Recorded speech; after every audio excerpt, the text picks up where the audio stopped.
Hello, everyone. Thank you for joining us for tonight's Warren Files episode. I am excited to have Philip Wyatt joining me. He's one of our members and a psychic medium, if I'm correct. I wasn't sure if you were one or the other or both. Both, actually. Okay. And today's show, we do hopefully have a few more members that will be joining us soon to talk about this. But our topic tonight is basically developing your psychic abilities. If you have any questions throughout the show, please feel free to ask. We will save them for the end. I do have some questions to start to get the topic going. And the first question I have for you, Philip, is how old were you when you realized that you had psychic abilities, and how did you handle that? I knew something wasn't right when I was young, but my childhood was not very conducive to being open about those kinds of things with my family where I grew up. So I would see people in places that looked like they had on costumes. I don't know how else to describe it, but and I would just kind of watch. They wouldn't communicate. But anytime I tried to express these things, I was told, oh, you just got a vivid imagination, and just be quiet. I learned early on not to upset my mother. So I just pushed it away basically and didn't do anything with it until much later. You can turn it off, you can push it back, suppress it. But the good thing about it was I was able to get it back and work on it. But some people, they say, are born natural mediums, which I believe in. And then some people say they develop mediumship, which I believe all is true. Our brains, we're only using a tiny percent of our brains.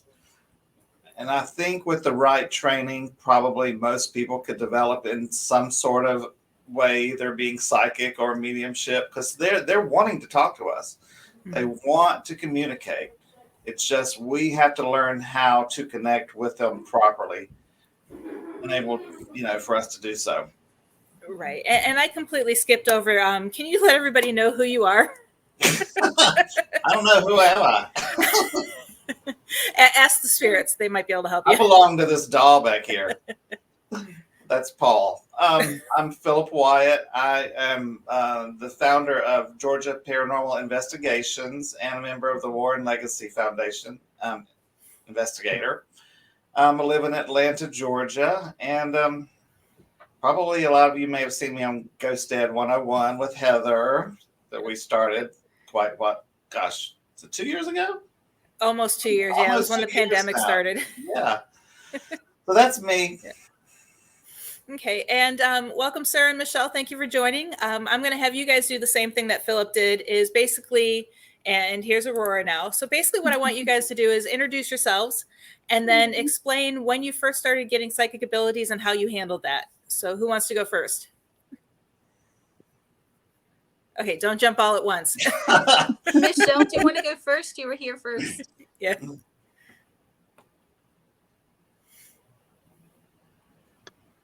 I don't think she. Michelle, can you hear?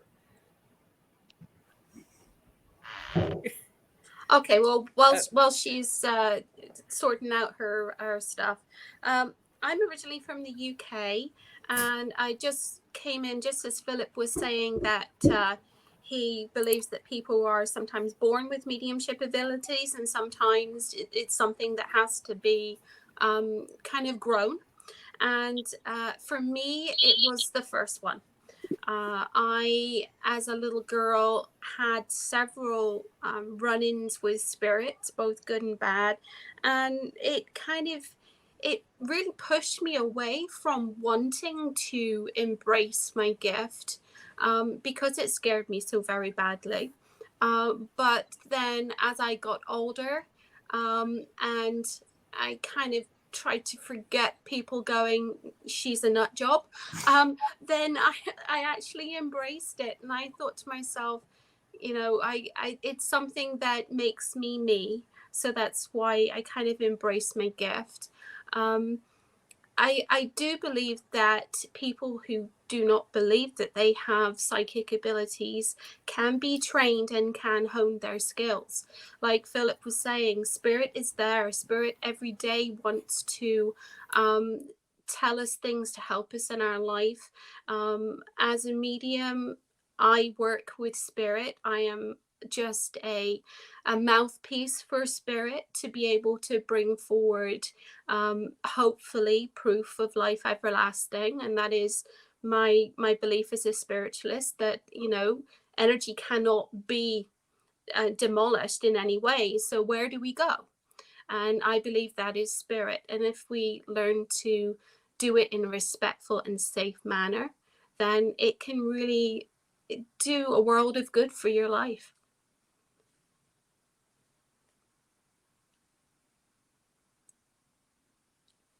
I can't hear you, Heather. You're muted. I do that all the time. You guys should know that. Michelle, did you want to go next? Michelle was working on her audio. I don't know if she's Okay. Yeah, she looks like she's still muted. So, Aurora, do you want to go? Sure. I've had paranormal experiences since I was a child, but they were sporadic, and I never really did anything about that until my mother passed away at the end of 2007. And the beginning of 2008, I started doing some paranormal investigating, and I never thought I was a medium. I had no idea I had gifts. I didn't know what to call what I experienced. Over the years of investigating,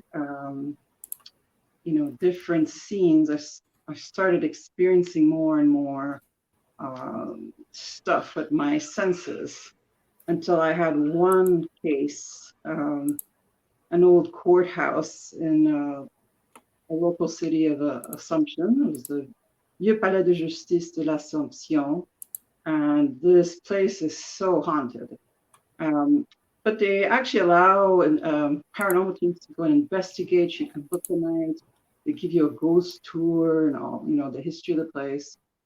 So my senses were just blown that night. I just experienced way too much. And I was experiencing stuff when I was alone. Like at one point I was alone, and it's a reception hall place where people hold marriages and stuff. So I was in a little room off of the main reception room. It was a place where there was like coffee and tea and snacks that they put out for us. And in the corner, there was a coffee machine, just a regular percolator. And suddenly I just heard a crash, as if somebody took the whole machine and just smashed it down. And I look over and the machine is perfectly fine. And I was like, okay, that's it. Because I had so many things that happened before then. I'm like, this is enough. So I decided I need to get some help to find out what's going on. So I actually consulted with twin mediums who were in the States. And they basically said, congratulations, you're a medium. And I thought it was actually the worst use of my life. Because I'm like, oh no, how do I turn it off? So anyway, they gave me good advice, both of them. And but I needed to learn how to set boundaries. That was the first thing I wanted to know. It's like, I don't want just anybody to come in here. I need to set boundaries, just like, you do with everyday people. So that's the first thing that I looked into. The second medium, the first medium was the I see dead people kind of medium. And her twin sister was a healer. She was an energy healer. So the energy healer actually gave me tips about how to set energetic boundaries. So I started, assuming my boundaries with spirit. Took a while to have a voice and decide, what I wanted. But I'm also a curious person, and I'm actually I call myself the practical medium because I use my logic. If I'm going to do an experiment, I'll take it till the very end. So, okay, there's clairs. Well, I want to experience all of them. So I tried all the clairs. I'm like, great, so I believe anybody can explore their intuitive abilities. And a lot of new mediums think, oh, I have one clair, because that's what they're experiencing spontaneously. But that's just the first one that shows up. For me, the first one that showed up was clairsentience. I was sensing things even as a child that I didn't understand. Like I had a cousin who passed away when he was 21 and I was 10 years old. And I was sensing him all over the house, my aunt and uncles. And I developed like, no, I don't want to go to that house. Like, I don't want to have anything to do with it. And I didn't understand why, because he was still around. He was around for years and years, and he was appearing in my dream and so on. So that was kind of how I learned. And then I found a local teacher and I studied with her for 1 year. I went to her once a week for a whole year. And then I took other studies. And I just naturally found it. I just naturally started mentoring other mediums, like right from the start, even when I was learning myself, because I was always eager to help other people. Because I know how it can be frightening when you first find out that you're a medium. I mean, this is a strange world, really. Yeah, and some of that information we will get into later because I do have questions along the lines of what you were talking about, and it's great that you help other people. But Michelle, is your audio working yet? Okay. And I didn't mean to cut you off, Aurora, but a lot of the things you were talking about is a bunch of stuff that we're going to be talking about later in the show. I'm sorry. No, that's okay. I tend to do that too, where I just start getting off on. But we'll definitely be getting into those because I know the clair, actually just the clairs, is a big important part of psychic abilities, and not everyone has access to all of them. Some are more pronounced than others. But Michelle, real quick, before we get too deep into the show, can you introduce yourself and explain when you started noticing you had abilities and what you do? Oh, you're muted. Michelle, we still can't hear you. There's a microphone button. Check if it's muted, Michelle. She doesn't look muted on my end. No? Well, check your volume. Make sure the volume is up. Sometimes simple as that. Okay. Well, I'm going to move on to the next question. No problem, Michelle. We will get you included while you work on it. Take your time. That's no problem at all. I've actually had issues like that. As you guys know, I keep myself on mute all the time. But the next question I have is, what suggestions do you have for someone who is new, just recently discovered they had abilities, and are trying to figure out how to develop them and enhance them? Sarah, did you want to go first on this one? I think the first thing is try not to freak out and come at it from a place of fear.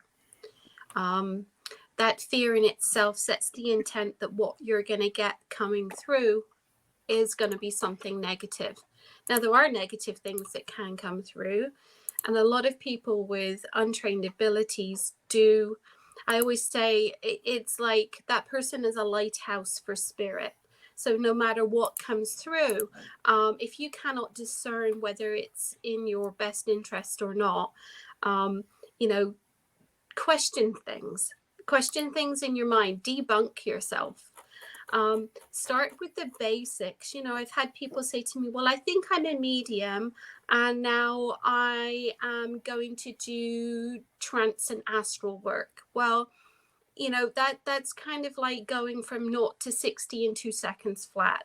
You have to ground yourself, find a mentor, find somebody that you can trust and is not just, unfortunately, out there are people that are just looking for money that will give you a certificate off the back of a cereal packet to say now you're a trance medium. That is not necessarily so. And what you could be doing is putting yourself in danger. Learn to meditate, set boundaries with spirit. Like Aurora said, just like you would with anybody else in your life, you have to have set boundaries. I always say, even if I know that there are spirits around me, my time for spirit is between 6 and 8 on a Thursday evening.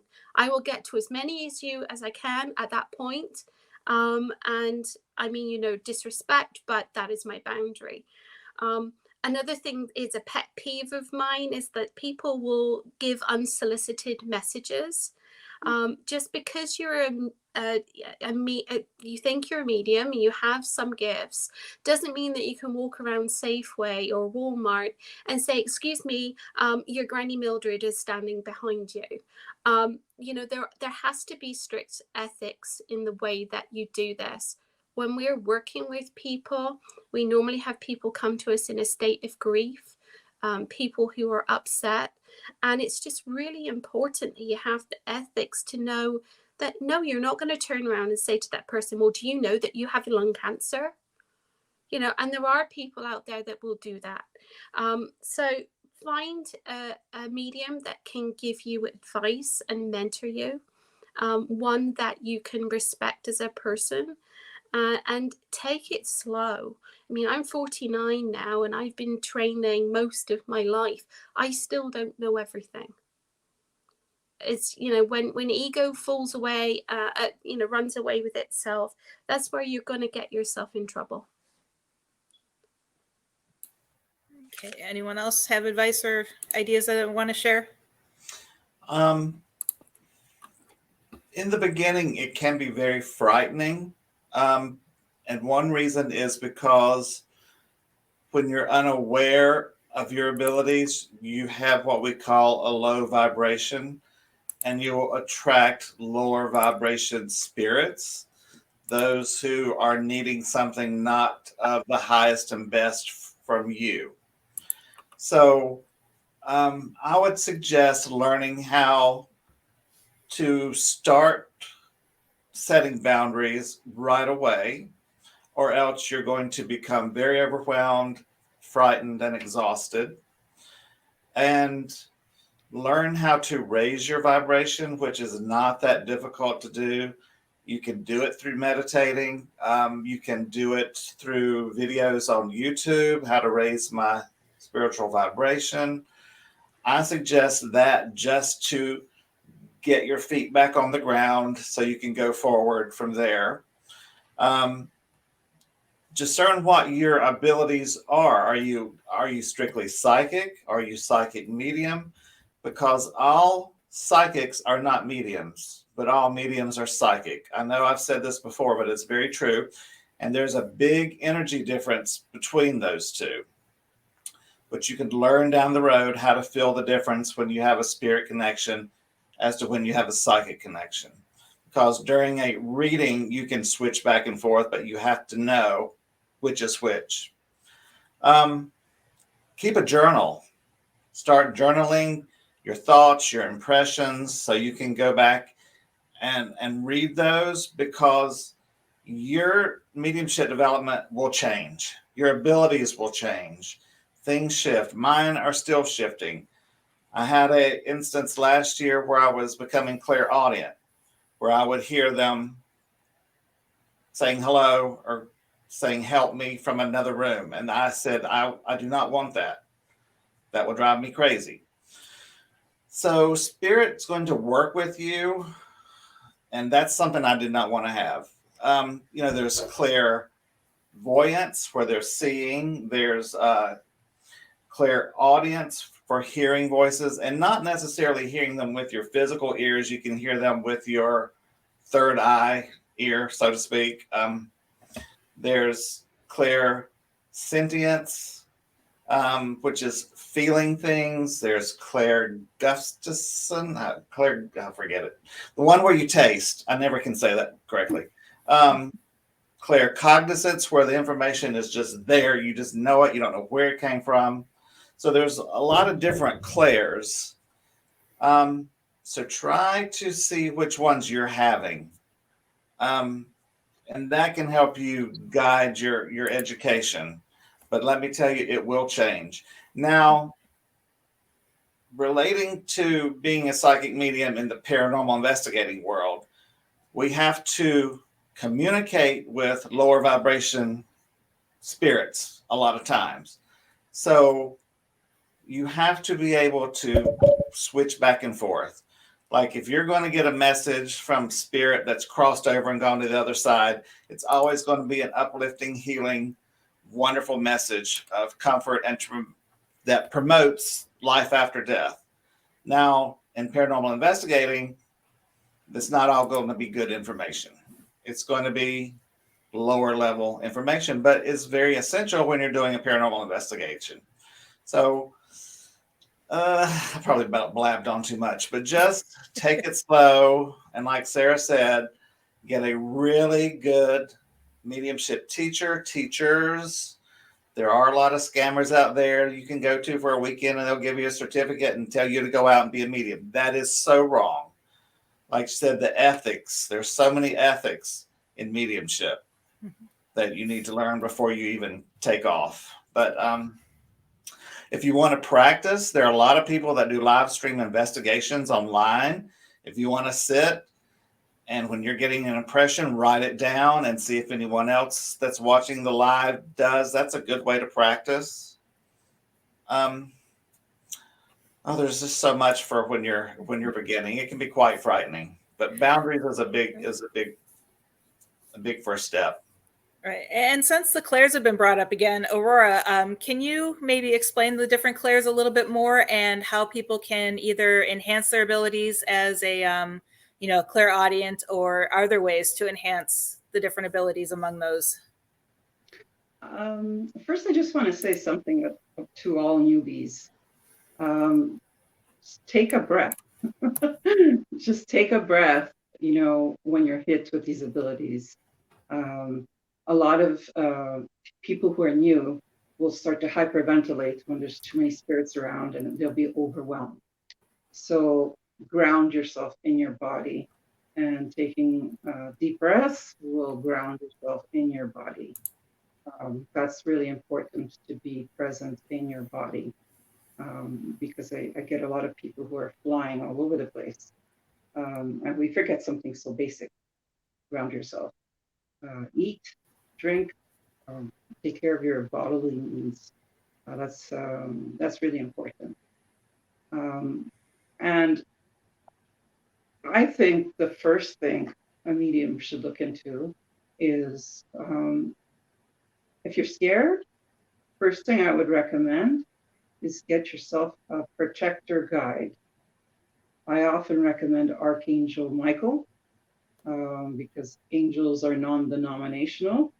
I recommended him to many of my pagan and Wiccan students, to anybody, even atheists, because I'm like, it's just a light being, something that exists in the universe. And this is just to make you feel safe. That feeling of safeness is so important before you do anything. If you don't feel safe, you're not going to want to explore this world. So pick a protector guide. If it's a god or goddess in your own faith or whoever it is, pick someone. It could be a guardian angel if you're already working on one. But that's the step that I would recommend first. As for the clairs, there's usually one that shows up first, the strongest one, and a lot of people choose just to use that. And maybe they don't have any other clairs. When I teach, I actually have taught a class on all the clairs, and I will take them through an exercise. And how I test the clairs is I use the physical equivalent. So for testing the clairvoyance, I'll tell them to imagine in their minds a vivid color, like orange. Imagine an orange scene, a meadow filled with orange flowers, and it's just like orange flower, whole fields and fields and fields all filled with orange flowers. And look at the crispness of the orange. So that's how I typically work with someone with a different clair. If it's clairaudience, now for me, I'm like Philip. I have the physical clairaudience. I hear voices. I hear things. Sometimes I'm okay with it. Sometimes I'm not. And overall, often I'll say, I've told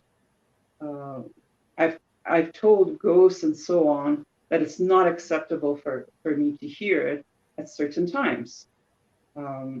In my house, I have very rigid requirements inside my house. Only my family members are allowed inside here. And then only the very closest one, I mean blood family, are allowed inside my home.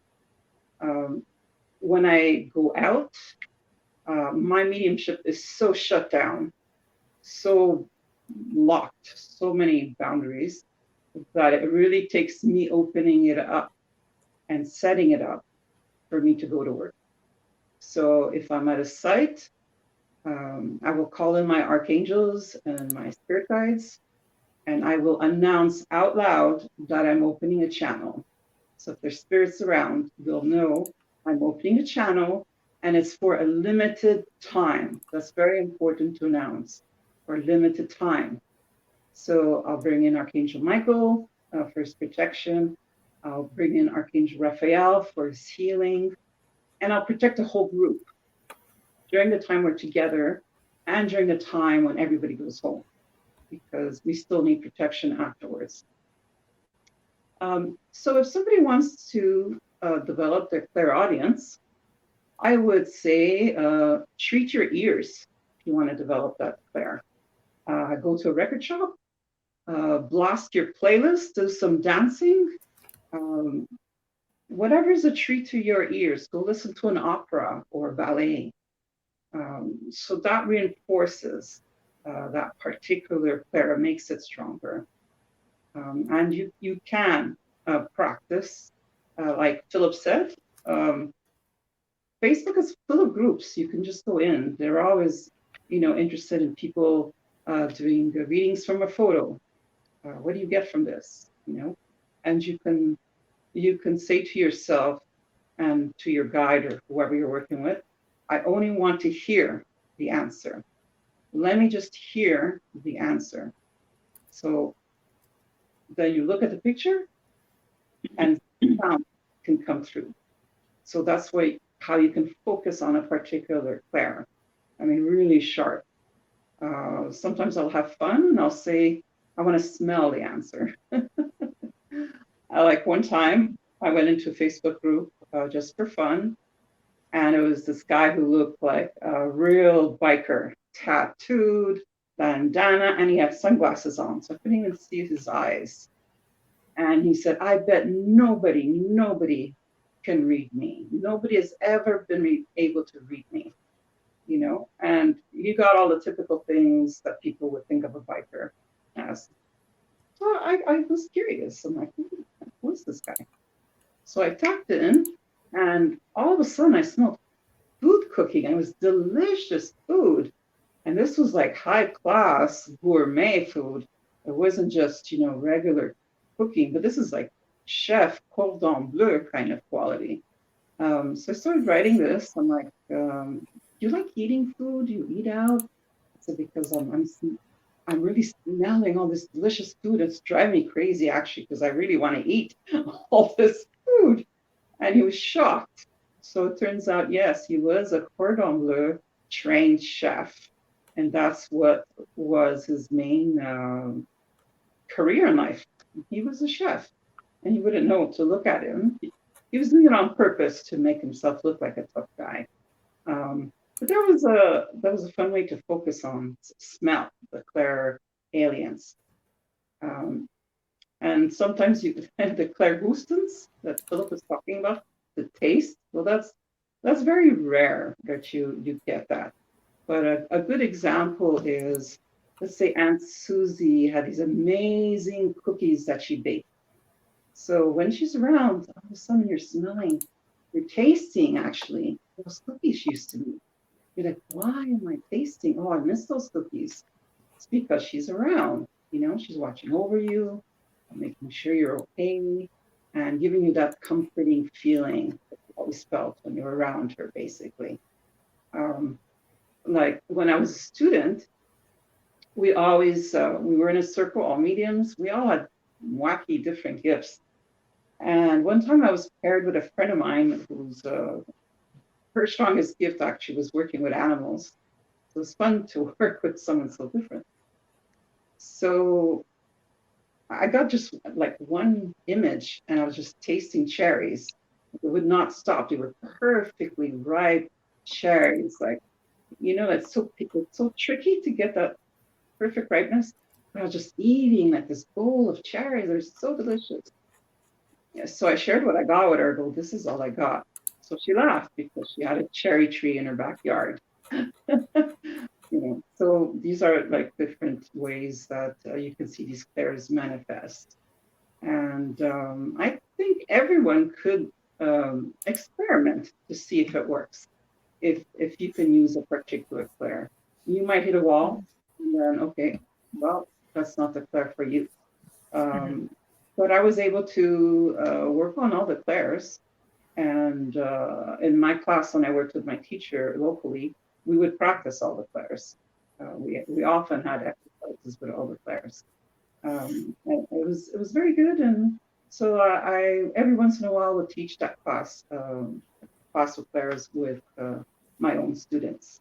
So I would get them to visualize, get all these different with their physical senses, and then we would team up and choose and do readings on each other, and specifically with a specific clair. And people were amazed because they'd be like, I thought I only had one gift, and then all of a sudden I know how to taste something. This is like weird. It is weird because the first time I realized, I mean, I always knew that I could feel and sense spirits around me, but the first time I realized I was clairaudient was when someone woke me up from a dead sleep. We were investigating a mine and they were screaming, I didn't start the fire. And I jumped off the couch where I was sleeping. Everyone else in the room was sound asleep on the floor. And I'm like, okay, someone was really yelling that, they all would have, they would have heard it as well. And Michelle, is your audio working now? I think so. There we go. Yay. Not to go back into the show, but Michelle, introduce yourself and explain a little bit more about when you realized that you had abilities. My name is Michelle Barker, and I'm part of the Georgia Paranormal Investigations group with Philip Wyatt. And gosh, I think I've had these my entire life. I started seeing and hearing people when I was probably about 4 years old. Had no idea what it was, scared the heck out of me. And when I got to be a teenager or my early 20s, I learned how to semi-turn it off because I didn't know what to do with it and didn't want anything to do with it. And as I got older, I started having people just come and just talk to me. They would show up a lot in my office at work. People I worked with would bring people in with them, and they would want to stay with me because I could hear them and I could talk to them. And it just got to the point of where I could not turn it off anymore. And I think the older you get, the more intense it gets, honestly. So I just decided to kind of embrace it and see where it would take me, what I could do with it. And I'm still trying to figure out a lot of things that I can do. It's like you wake up one day and you've got another gift that you didn't know you had yesterday. You can do something now that you couldn't do then. I'm very good at reading pictures. I didn't know that until a friend of mine was going to buy a house, and I looked at the pictures and I said, oh crap, don't buy that house yet. There's something in there. So that's kind of where I started.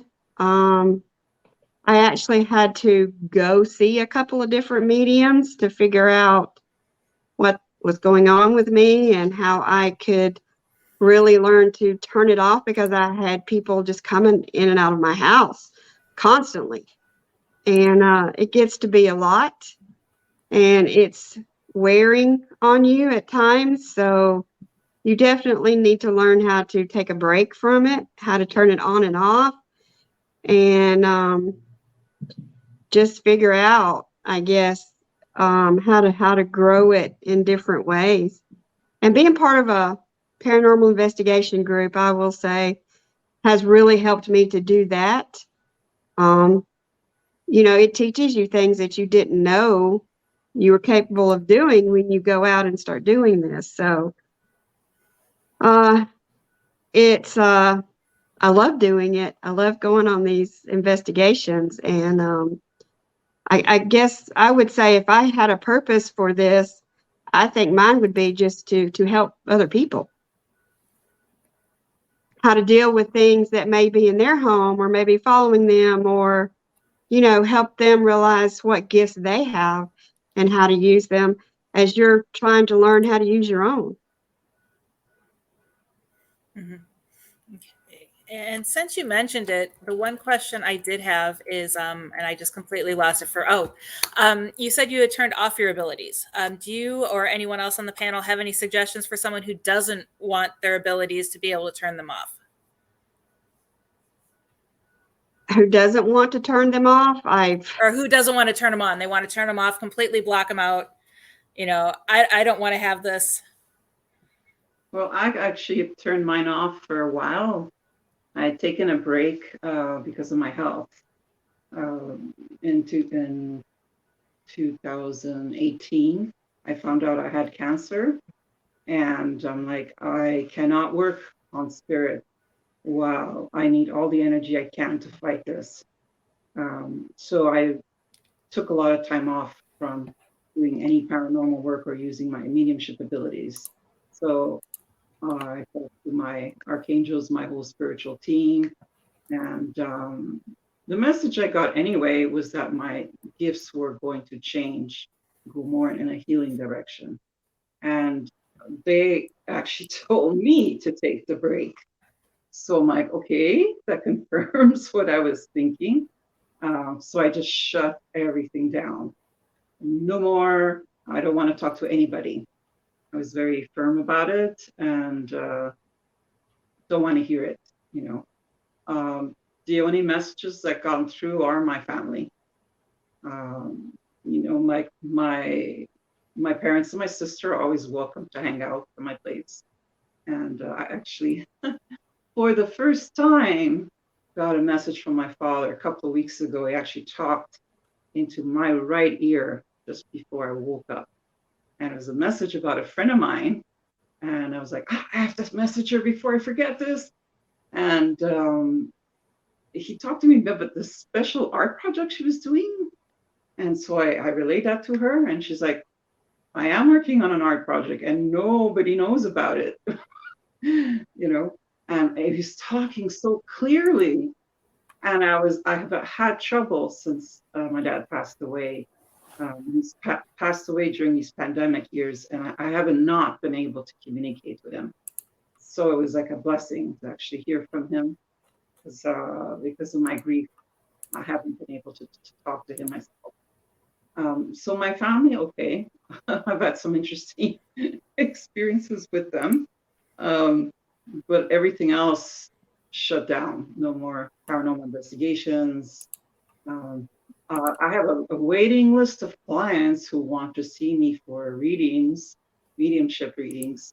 And I'm like, nope, and so many people requested paranormal investigations and they get no, either I refer them elsewhere or I just don't even bother. I'm like, no, I'm not. I'm on a sabbatical. I'm not working, So you can completely shut down. And I think a lot of people do when they're in high school, because it's so overwhelming. They just have this natural ability to shut it down because like, no, I can't take this. High school's, is demanding enough with everything they have to go through. So they kind of just shut it down, but it can come up. And we do have some questions. They're actually starting to pile up in the chat. I've been saving them and I want to get through them before we run out of, we still have plenty of time, but I want to make sure that we get through some of them. And this one right here, and this is either for Sarah or Philip, if you guys want to chime in. Would you say that most empaths are psychics or vice versa? They're totally different things. Empaths are able to feel emotion. Are able to pick up people's emotions, energies, and that doesn't mean that you're necessarily psychic. Because when you're psychic, you're tapping into a living person's higher self, their soul, and getting information from that person, where empaths are getting energy from everyone. And so you don't necessarily have to be both in one. You can be both in one, but one doesn't mean you're the other, if that makes sense. Mm-hmm. Yep. And then how do we know if we're a medium? You just know. But you may not know what it is. Like when I was a child, I didn't know what that was. I never heard the word before. I grew up in a Methodist church. It was heaven, hell, or God, or the devil. I mean, so nowadays we're so much more fortunate that we can run to the internet and look something up. Like, why am I seeing dead people? Or who's this standing by my bed while I'm trying to sleep? Couldn't do that back in the day. So there's a lot of ways for you to research what's going on with you, which is a wonderful time with technology. So if you think you are, then you probably have something going on. I mean, for you to even ask, how do you know you are? Something's going on to make you want to know if you are. Mm-hmm. Okay. And okay, I've had many dreams like they happen immediately when I wake up. What would you say about that as far as psychic abilities? I was going to say we haven't heard much from Sarah or Michelle. Do you guys want to chime in on that one? I think a lot of people have the innate ability to feel, especially if you're more empathic or psychic or mediumistic, is that you feel the changes in the world and what everybody in the world is feeling. I know that a lot of mediums are having issues around the last couple of years because of the upset around the pandemic. And some of these dreams may be your self-conscious saying, Russia is going into Ukraine. Are we going to have a war? It might be things that your subconscious mind has put together from different news items that you've been watching, different things that you've maybe talked about with family. So I think certainly your mind is a very powerful tool. There are some people, and it's been proven that they are able to have these dreams of future happenings. It is certainly a thing that can happen, but I do believe it's very rare. And another thought is, if you're in the belief group of that we are all in a collective consciousness, we are all connected, our minds, our souls are connected, and that psychics can tap into that information that's stored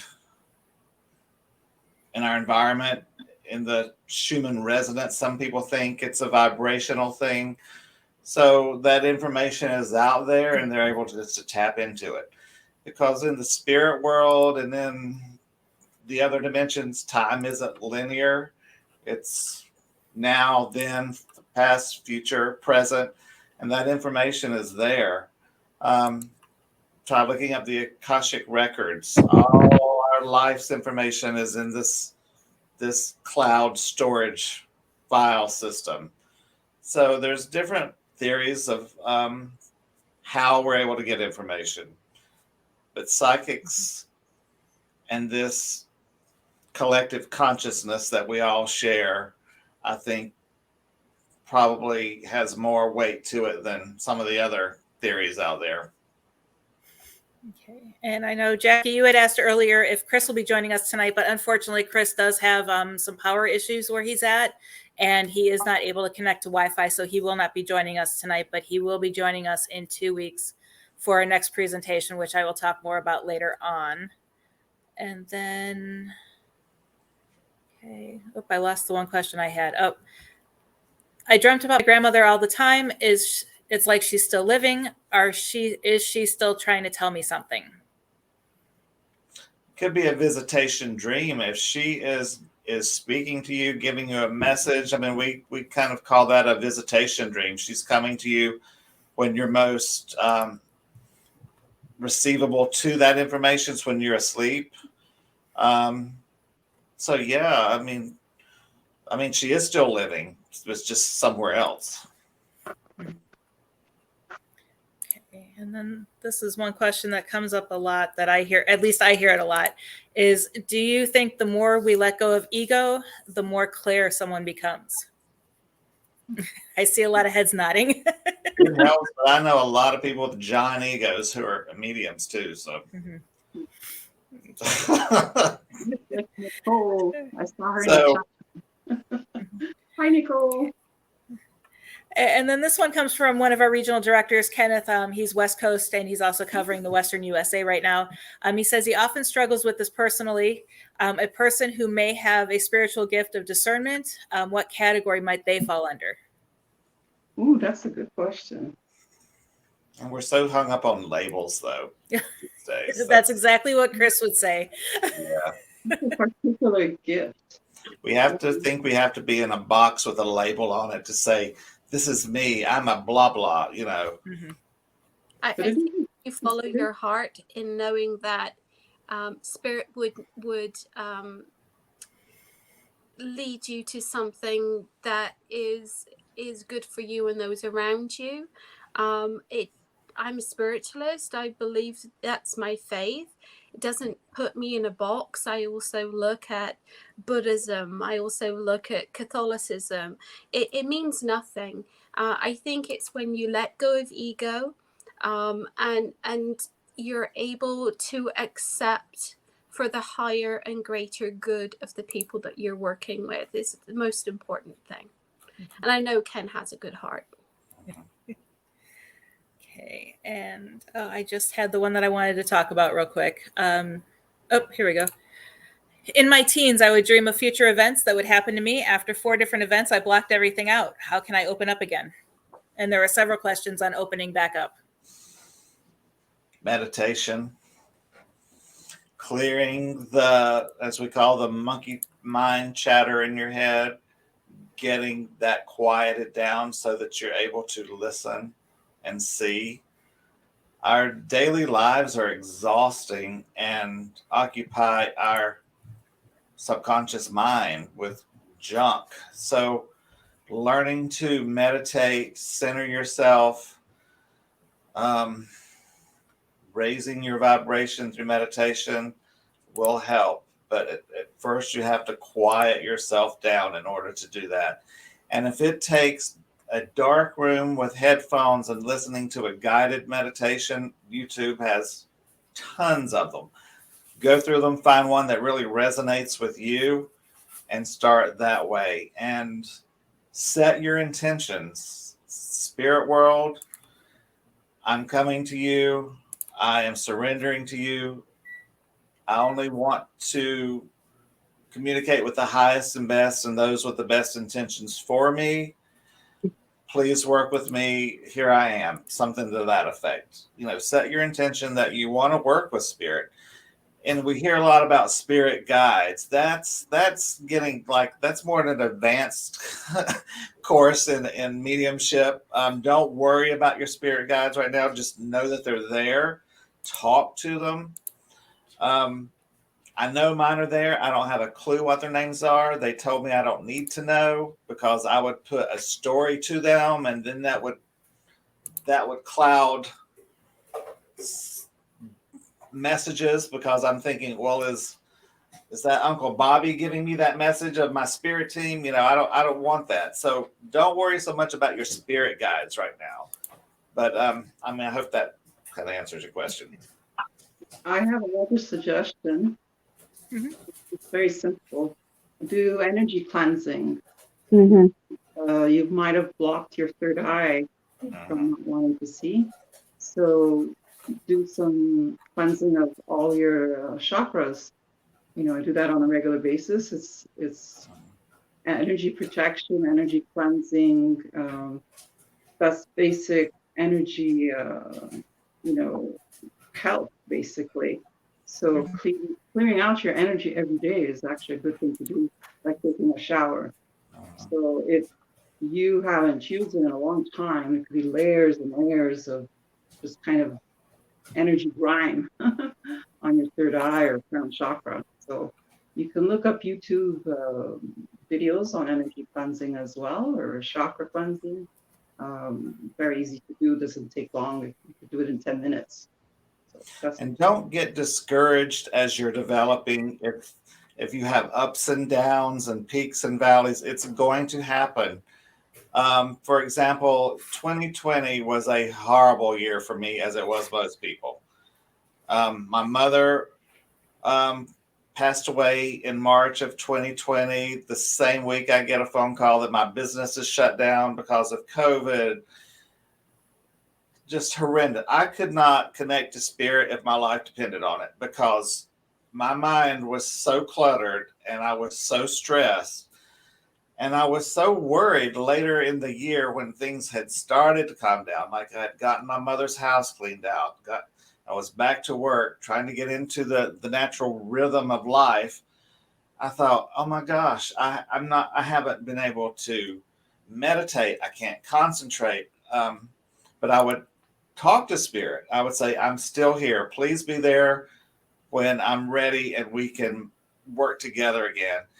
And one of my mediumship mentors said, it's never left. It's still there. The spirit world understands life gets in the way sometimes because we're living this human life.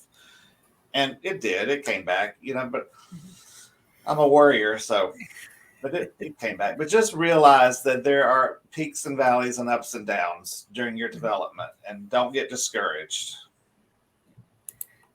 And real quick before we continue, I want to address this because there's been several comments in the several posts in the comments. The Warren Paracon, the Warren Seekers Paracon, is not hosted by the Warren Legacy Foundation for Paranormal Research. It is hosted by Nesper, which is another Warren Legacy, or not Warren Legacy, but another Warren. It's hosted by the actual original team that Ed and Lorraine Warren founded, and the Warren Legacy Foundation was founded by Lorraine Warren and her grandson, Chris McKinnell. So they're two different entities. So if you guys are looking for the Paracon that's being hosted in October, just do a quick Google search for it. And I hear it pops up all over the place when you're looking for it. But that is not us. And we really can't give you guys any answers to any of your questions about what's going to happen at that Paracon because we're not a part of it. Okay. Let me get back to our questions.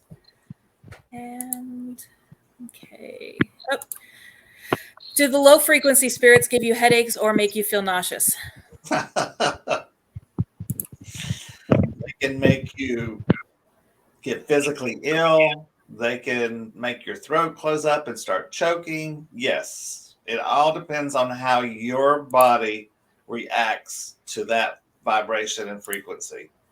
Everyone's different. Yeah, everybody's different about how they handle these things and how they affect you. What you need to realize is what triggers you. Mm-hmm.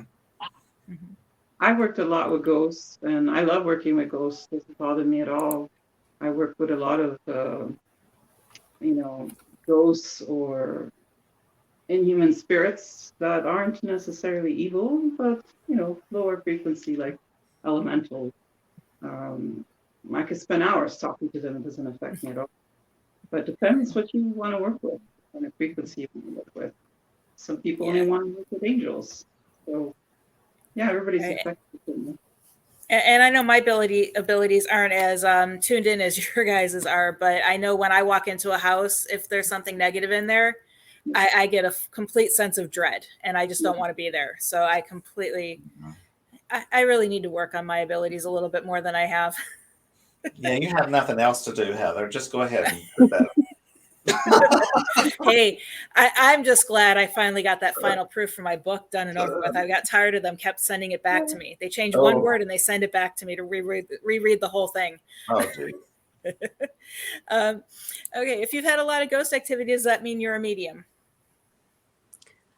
I don't believe it does. Mm-mm. I think if you're able to notice what they're up to, you can get some ghosts that will move things. You can get some that will turn your TV, or they're trying to get you to notice them. It doesn't necessarily mean that you're a medium. It just means that you're able to look around you and see the differences. I have seen people who are paranormal investigators that the longer that they do it, the more open they become and develop more abilities. But then when you look at it, they're setting an intention. Their intention is, I want to speak to a ghost or a spirit. So you're open. So your intention is there. And I believe that you're just more likely to develop some type of ability. I mean, you may not want to develop it into like hanging up a shingle and giving messages to grieving widows, but I have seen people really open up and develop while doing paranormal investigating. But therefore there are some dangers, so you have to learn what to do once that ability is there. You got to know what to do with it once you get it. I always say it's like a muscle. If you don't use a muscle, it becomes weak. If you continue to use that muscle, it gets stronger. And mediumship is the same. Okay. Next question is, I'm an empathic medium in recovery from long COVID. I miss being able to actively help people. I do not charge and won't even accept gifts because it's so exhausting. Is there a way to raise my physical energy levels to allow me to be able to help people again without hindering my healing? I feel your pain, Colleen. I suffer from fibromyalgia. I have for over 25 years. When I'm having a bad day, for my own safety and the safety of the people that I'm reading for, I just simply don't work.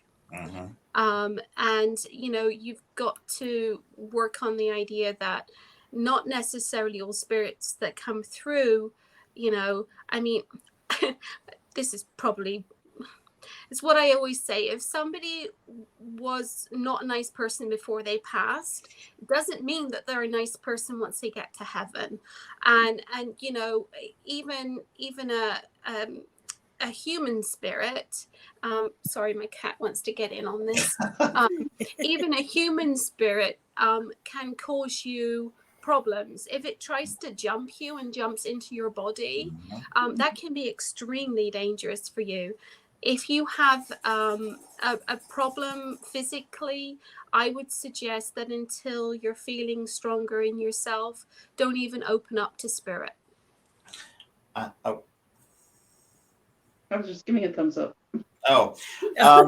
Something that we do called sitting in the power, and that is exactly what it is. It's building your power.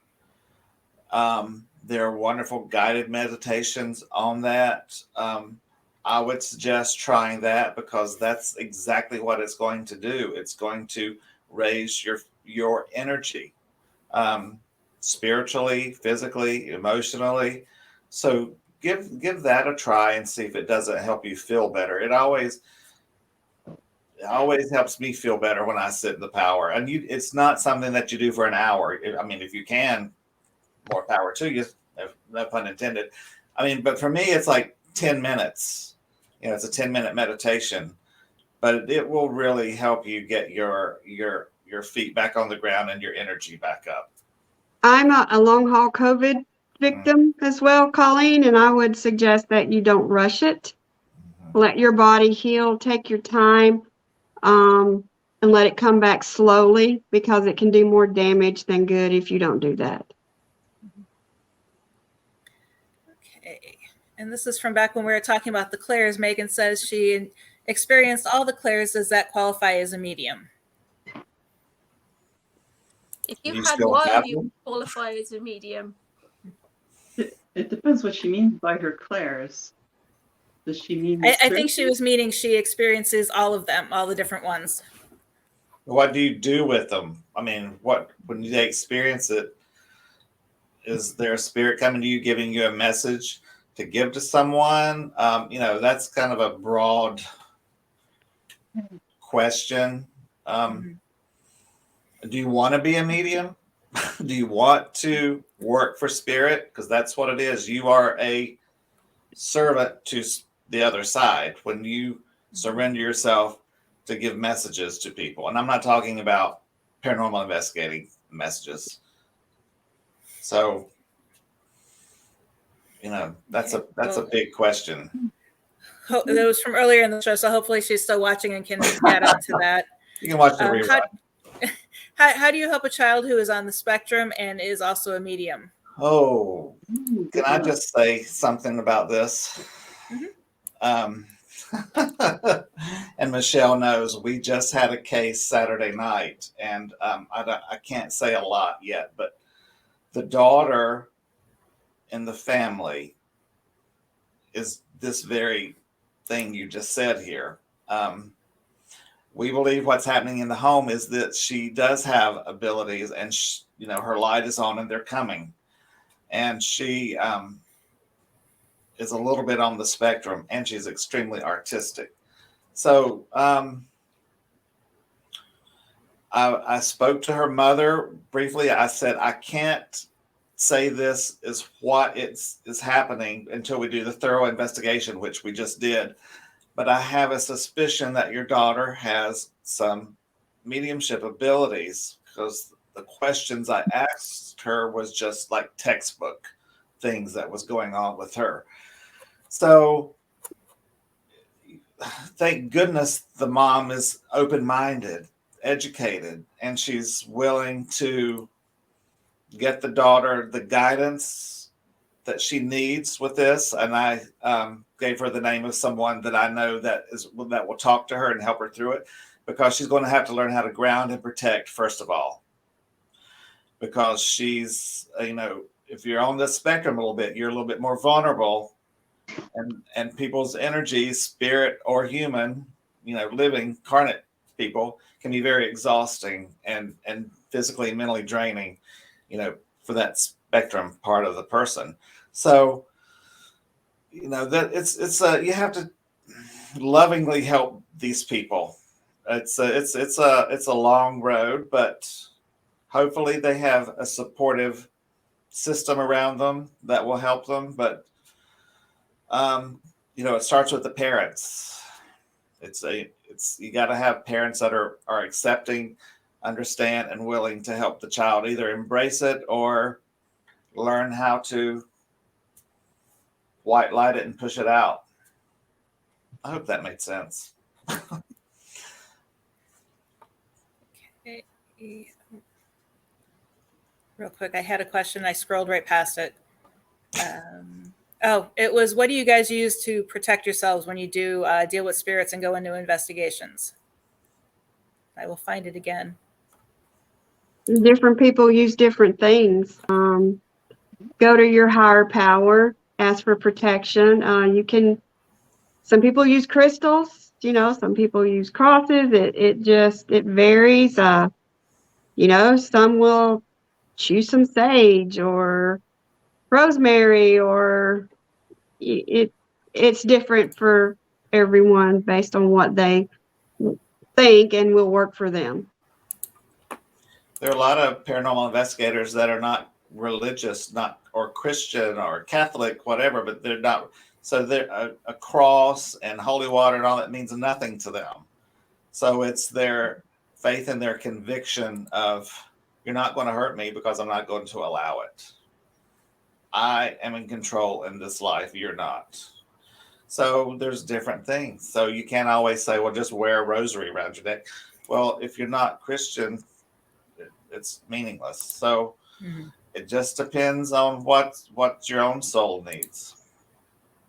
I personally don't really do anything, because my people on the other side are like, I said, please stand guard and protection, but let whatever's there come forward to give me the information, because I've got to have it in order to help the client and sometimes help the spirit, because we're working for both when we do paranormal investigating.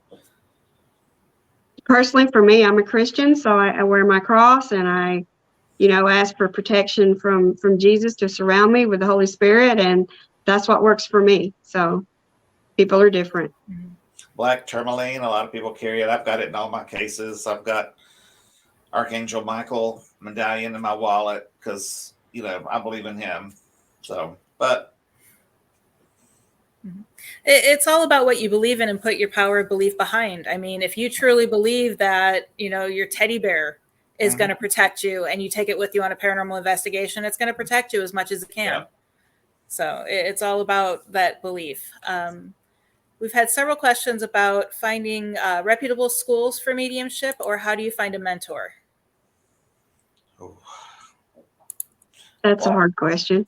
well, anything with it, connected with the spiritualist church, I would lean to. I mean, not all. That's a blanket, but Arthur Findlay College in England has some of the best instructors. They're put through rigorous testing. I mean, to be an instructor at Arthur Findlay College, you've got to have jumped through the hoops to prove yourself as a medium. So that's personally who anyone affiliated with them, I would look to. But it's all about personality too. Do your personalities jive? Is there a resonance there with you and that teacher? So it's personal too. But I'd like to point out that that college is very expensive and not within everyone's means to go to England. No, but a lot of those instructors through the victorzamet.com afterlife group have free mediumship mentoring classes. I can get Heather to give the link. There's no charge. There's a different class every night of the week. There's everything from spirit art to animal communication, mediumship development, learning about spiritualism, the religious spiritualism. So there are free resources out there because people know we all can't afford. I mean, I can't afford to go to Arthur Findlay College. I couldn't afford the plane ticket to England. So, but there are people who are willing to give back. There's also Lilydale is a spiritualist church that's in upstate New York, and I've been there and done quite a few really good training courses. There is the Morris Pratt Institute in Milwaukee as well. It's like Philip was saying, find somebody that you resonate with, find somebody that you feel that you can trust, and know that there are people out there that will take your money and run, and that is an unfortunate part of what we do, and it's what kind of gives the people that do it with a good heart the wrong name. So don't just go into something trusting. I've even had people come to me that have said, oh yeah, I've trained in trance mediumship, and what they have explained to me isn't even trance mediumship. So they haven't even got the correct words for what it is they think that they've learned. And that can be a dangerous thing. So just to be aware, not to trust everybody. Don't look on it like everybody's out to get you either. There are people out there that will mentor you, that will help. Our foundation has the psychic support group as well, and that's really good. There's a lot of like-minded people that want different answers and want to learn.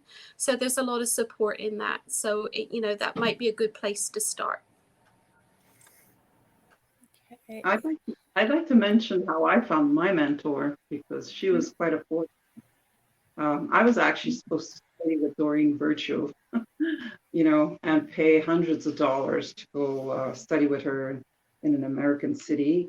And I put the wish into the universe. I believe a lot in law of attraction. So I send that to the universe. I need a mentor. I need a teacher. And that Doreen Virtue workshop it fell apart for me. For health reasons, I could not go. I actually got refunded. And right at that time, I found my local teacher.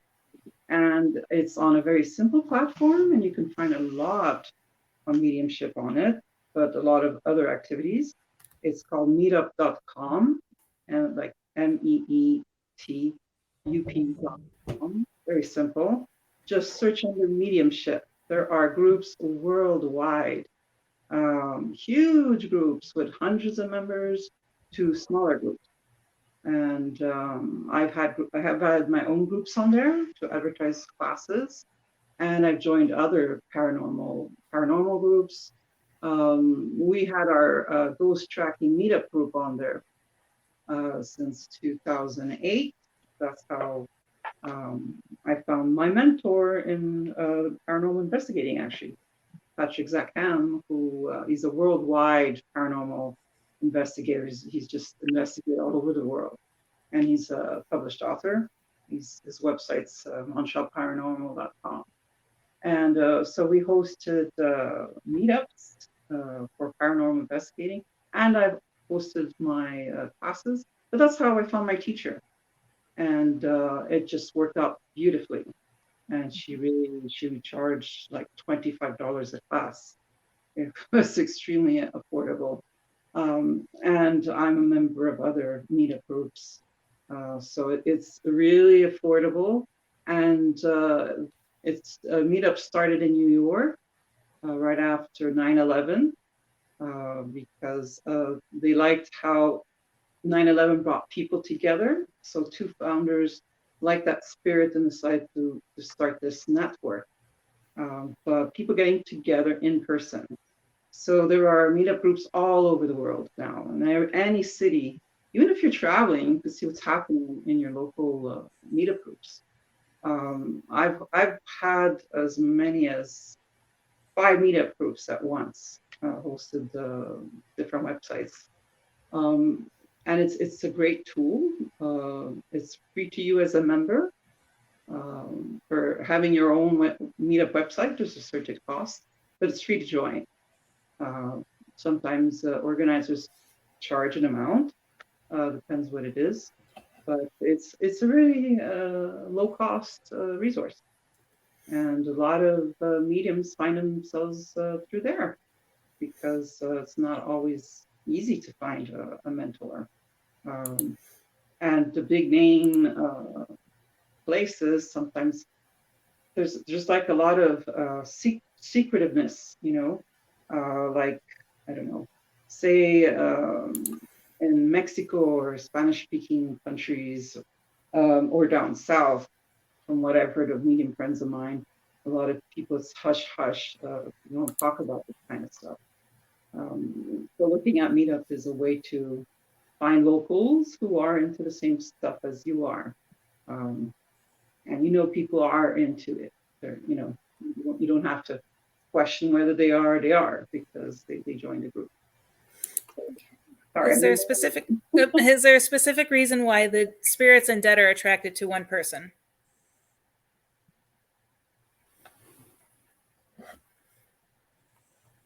Like we said before, I believe that if you have abilities, your light shines bright, and that will bring spirits to you who need help. And it can be a scary thing, but as you learn more about your abilities, it's actually a part of my life that I would never give up or do anything to at risk. So I think it's just a case that you're shining brighter than, say, the person standing next to the coffee line, and that light shines no matter where you are. So that's where you're going to get more dead that are attracted to you. And Nancy, you can have 5 mediums in a room and they'll pick up on 5 different spirits. Yes. And it doesn't mean that one's a bad medium because they didn't pick up on the spirit that the other one did. It's all about frequency and vibration and resonating and connecting. It's like having the right phone number and calling the right cell phone. Sometimes you may have the wrong number. So it's not every medium is going to pick up on every spirit. It's just, it doesn't work that way, but it doesn't mean that they're not a good medium. And if somebody tells you that they have 100% success rate, run. Run fast. We all mess up, we all get things wrong.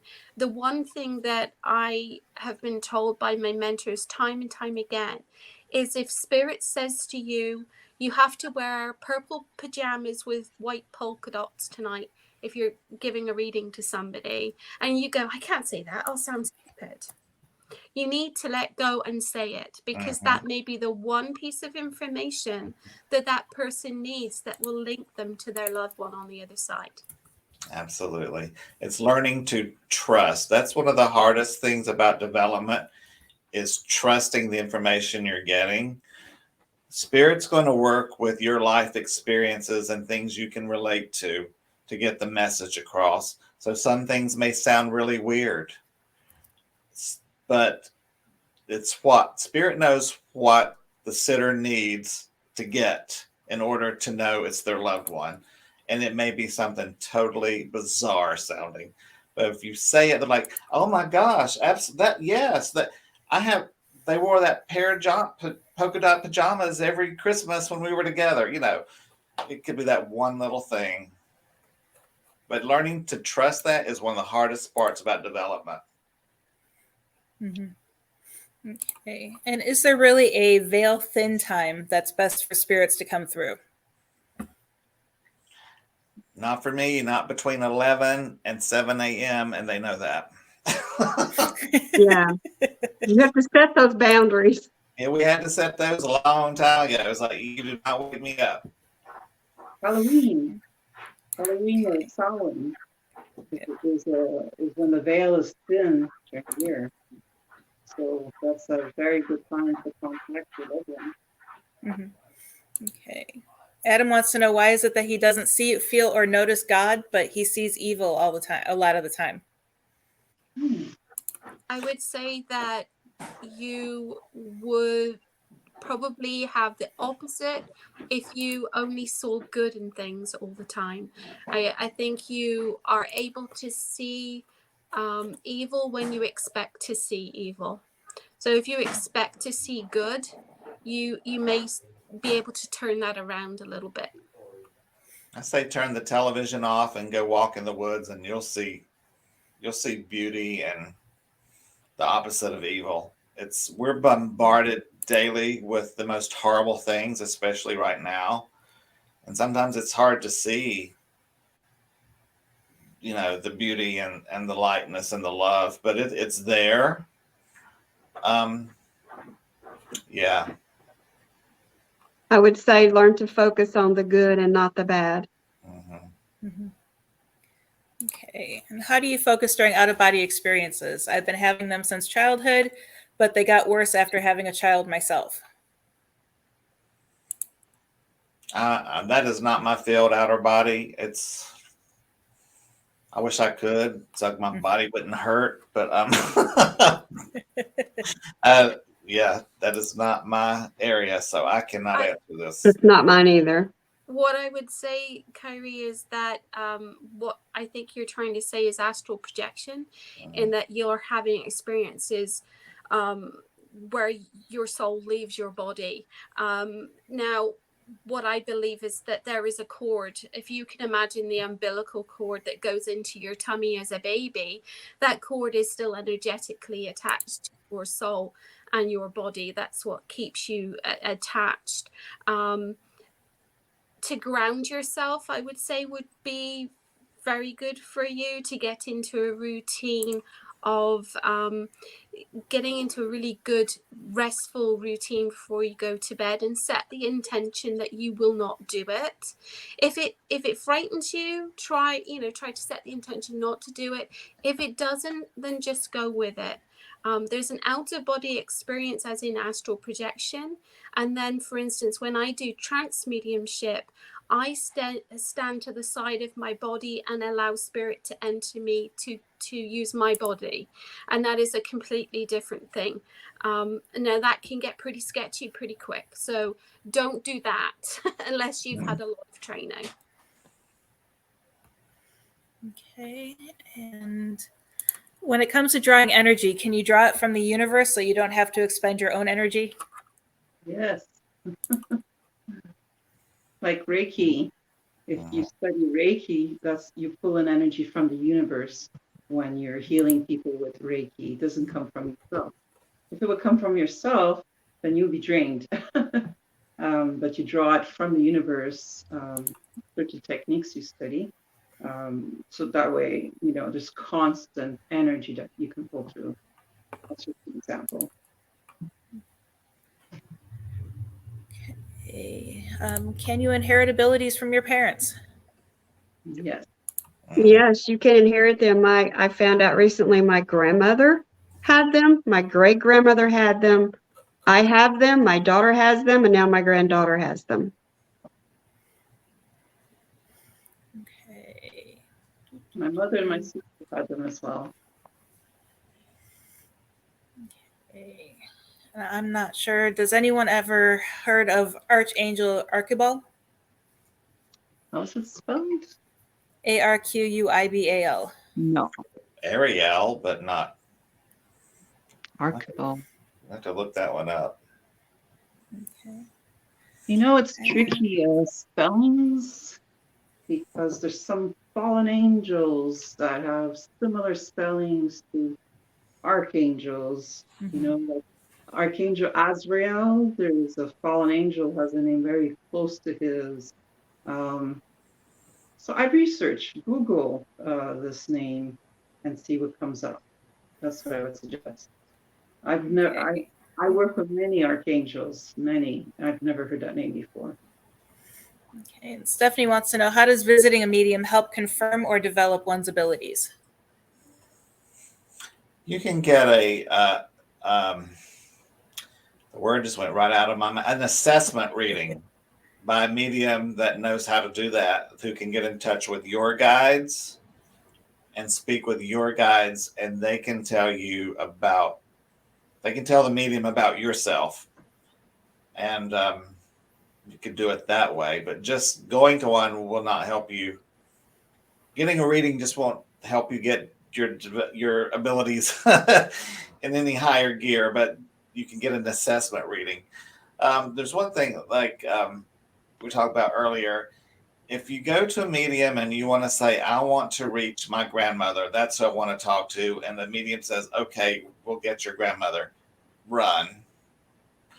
You cannot call on a specific spirit in a reading. You can call on them, doesn't mean they're going to be there. But one reason is they may be doing something really important on the other side, and you don't want to disturb them. They've got to be, they're in class and learning and blah, blah, blah. And that may not be who wants to come through for you during that reading. It may be somebody completely different. So, yeah, if a medium guarantees you they're going to get a specific person for you that you want, run, get a refund, don't even pay them first.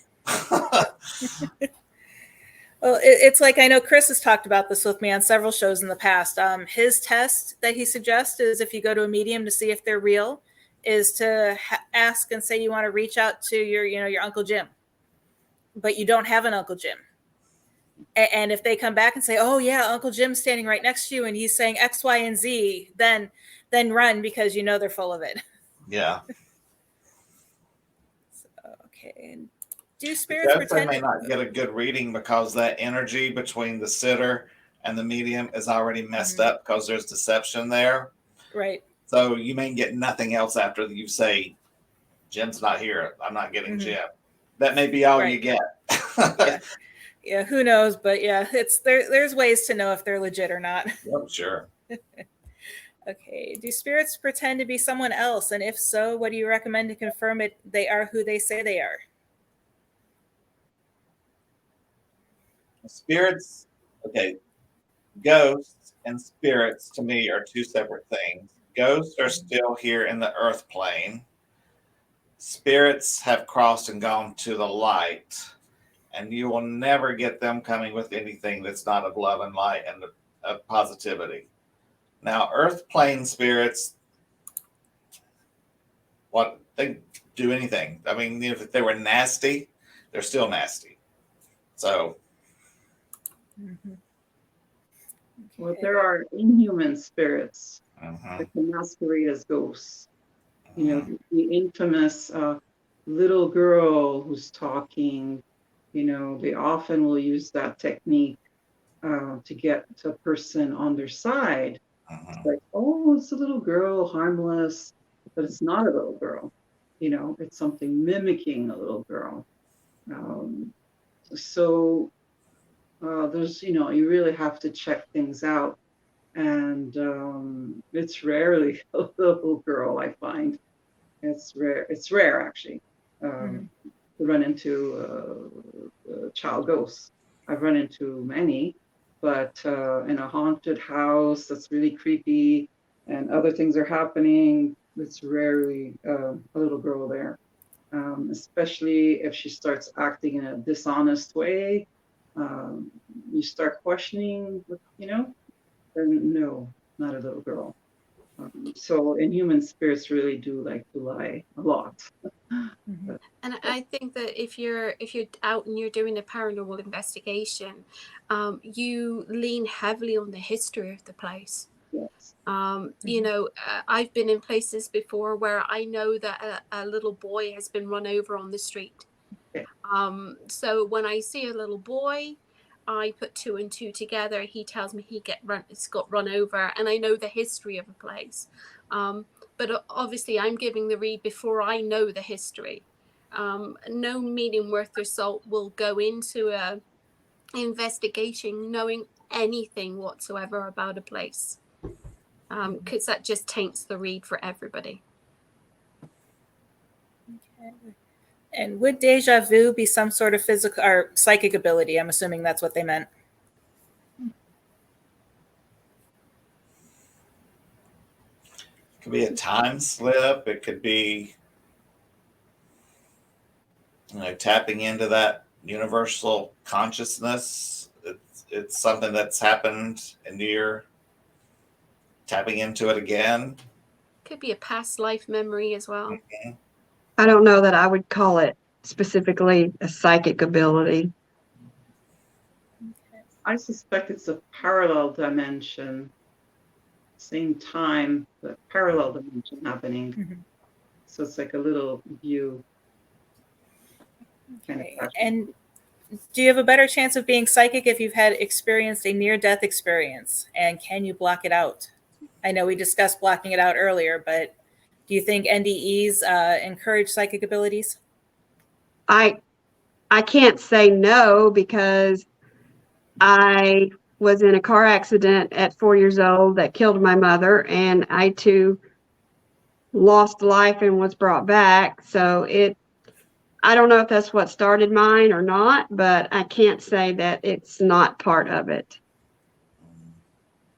I've worked with undeveloped mediums that have only got mediumistic skills after a near-death experience. So I think the two could definitely be attached to one another. Yeah. And what is the most dangerous encounter that you've had? Ooh. I mean, for me, it's a demon. It's demonic. And I have the discernment of the spirit's gift. So unfortunately for me, if there's one anywhere around, I'm going to know. And that's the first thing I pick up. And you have to be very careful when you're dealing with that.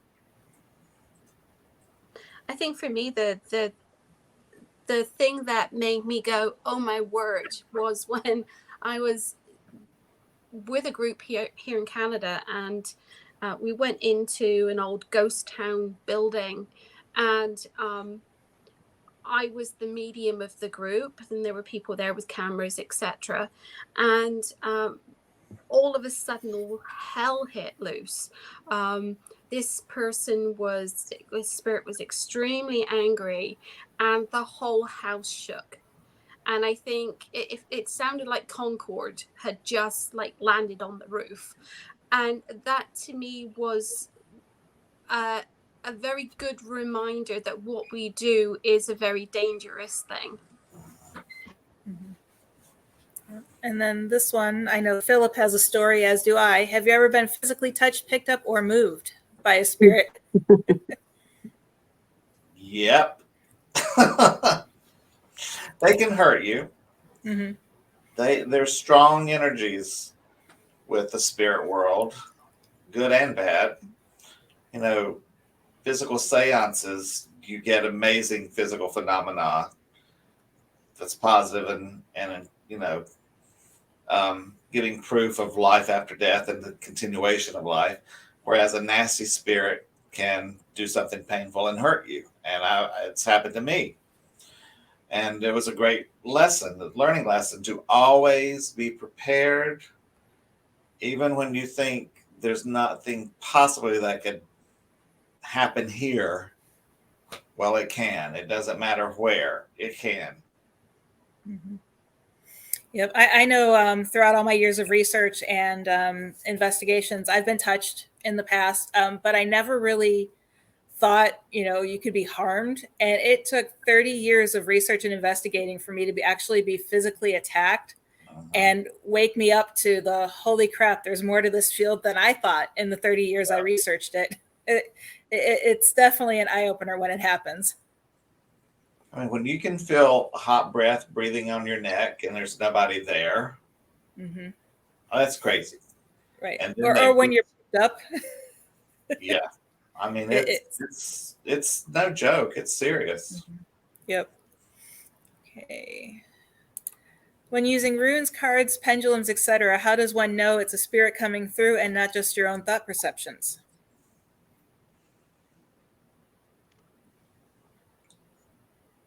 That's where practice comes in, and to let go of ego.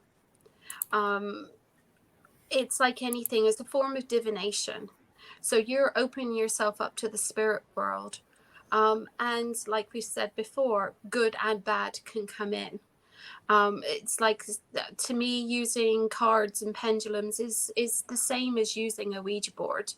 It's a form of intent that you're putting into your practice. So look at your intent, look at whether you feel that this is coming from ego, and try to be self-aware of that, and just practice and just believe that your spirit team, even if you don't know their name, like Philip said, are there to help you learn. So they're gonna allow you to mess up every now and again. And if you are attempting a pendulum session, start it with only the highest and best are allowed to answer with this pendulum. I mean, start it that way, asking for the best and the highest, instead of just, can anybody in the spirit world give me an answer? Well, they can. It may not be the spirit you want. So set your intention. Everything is intention. Mm-hmm. Okay. I've got such horrible tendonitis in my elbows and had surgery on my hands, so I don't trust any pendulums or anything just because of being physically. I mean, I have a pendulum board back here where it's suspended that I use. I don't know if you can see it, but I'm not. You don't have to touch it, so you can just place your hands around it for the physical energy, but you don't have to touch it. I have about 20 to 30 decks, so I use cards a lot. I've been doing card readings for over 25 years, I'd say. Sorry, there's a pop-up here.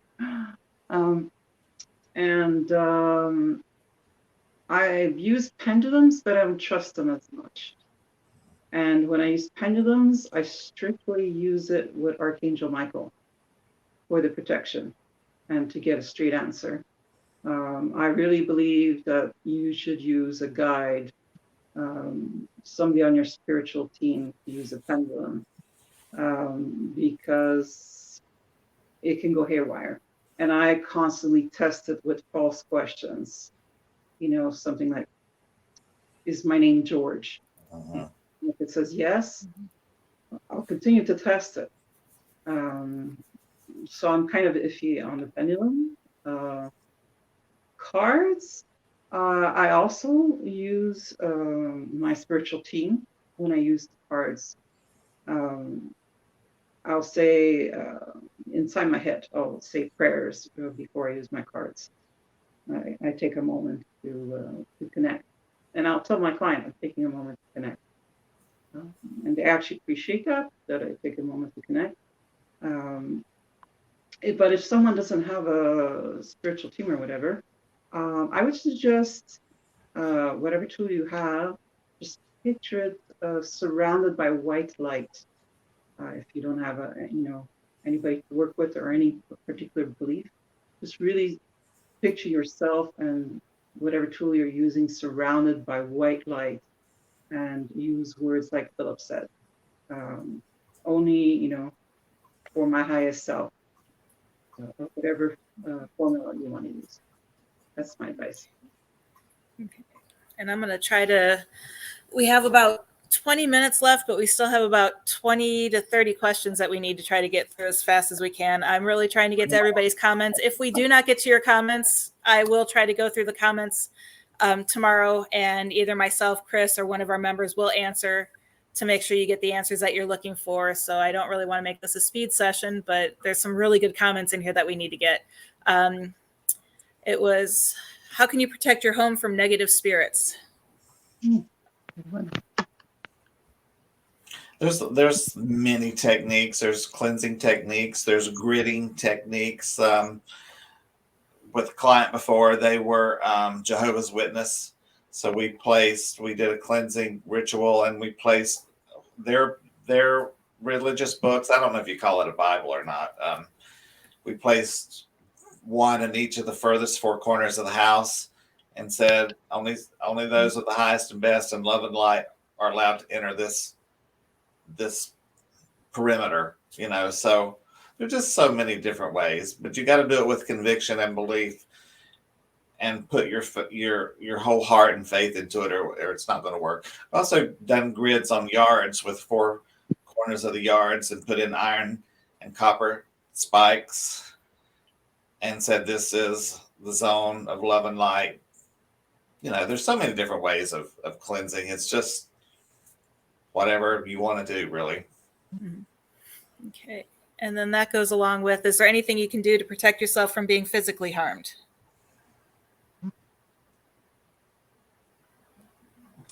I would say do your protection, whatever that means to you, be it wearing a cross, be it crystals, whatever. Like Heather said, if it's your teddy bear, bring your teddy bear along. And just know that, doing this work can be fun. It can be very, very rewarding. But if you want to take it seriously, it is not for the faint of heart. Even the most trained person can get attacked by an entity. So just know that it may well happen to you.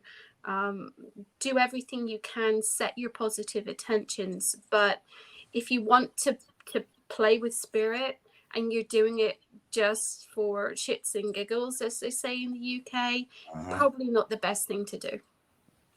No, and realize if something does happen to you, like in my instance, when I was attacked, it was a lesson.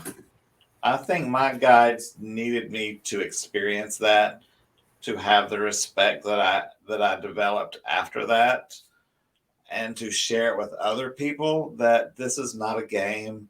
It's not a television show. It's not a spooky movie.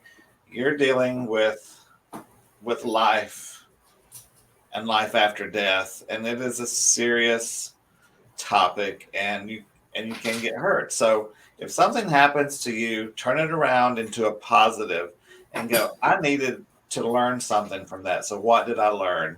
Don't provoke. Don't.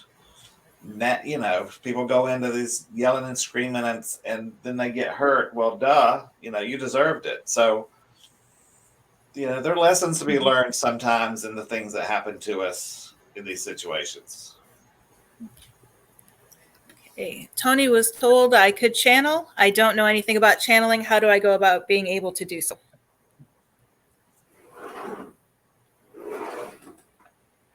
So channeling is where you enable a spirit to come through, and it can be a more advanced stage of mediumship.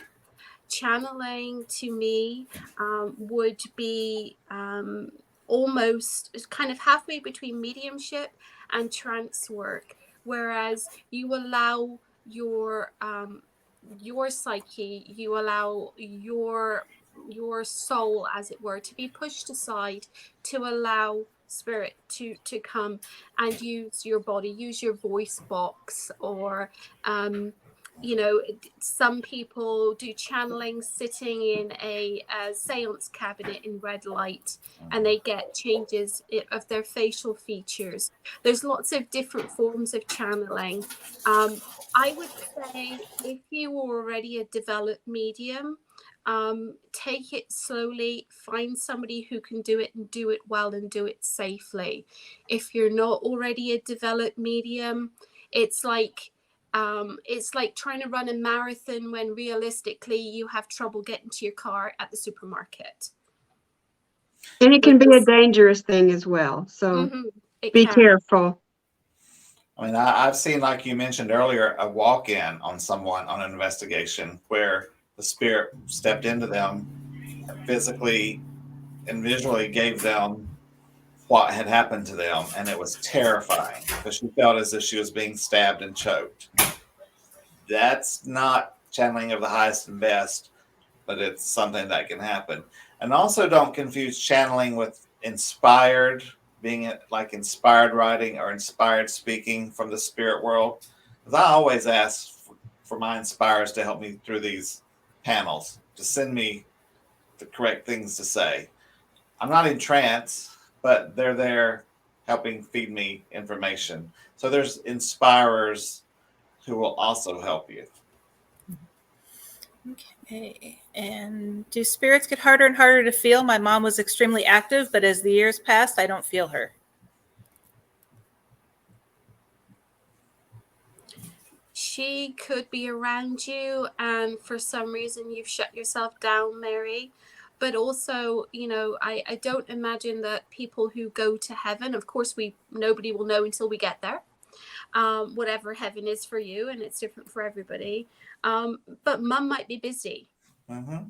You know, she might then become a spirit guide in some form and is helping somebody on this earth plane to walk through the hard things that they're having to do in their life. So don't think that she's left you. I firmly believe that especially mums and dads and brothers and sisters don't ever leave us, but sometimes they leave us on our own to learn without them around us as well. So don't feel like they've, you know, kind of left you in the lurch, Mary. I'm sure that they haven't. And Mary, maybe you don't need her as much now as you did before. And she knows that. When you really, really need her, she will be there. Look at it that way. And just be happy that she's happy and out there living her life on the other side. Like when my mother was passing, I said, Mom, don't come back for a long time. Go have fun. You've been trapped in this horrible body of Alzheimer's for 11 years. Go have a great time. So, you know, but she's been back, but you know, I don't want her coming. I want her going to have a good time. And we don't really know everything that's on the other side. So she could be sending someone else as well. Yeah, true. Okay. And I dated someone who I think had a demon attached to them. A lot of activity came through at their house. Is it common for an evil entity to attach to a person their whole life? I wouldn't say it's common, but it does happen occasionally. Negative can bring negative. And once it's attached, it's very hard to get rid of. Oh, and Mary, going back to your talking about your mother, you don't feel her as much. Also, some people can't let go and move forward in this life, and they become dependent on that spirit of their loved one being there, and they cannot move forward. And they know that's not healthy. So I think sometimes they move on to let you grow and do what you need to do here instead of constantly relying on them being there and wanting them there. Mm-hmm. You can't live that way once someone's passed. And how do you know if you have an open portal in your house, and will a church house blessing close it if I got stuff in my house? or I got stuff in my house. I get new glasses and I still can't read.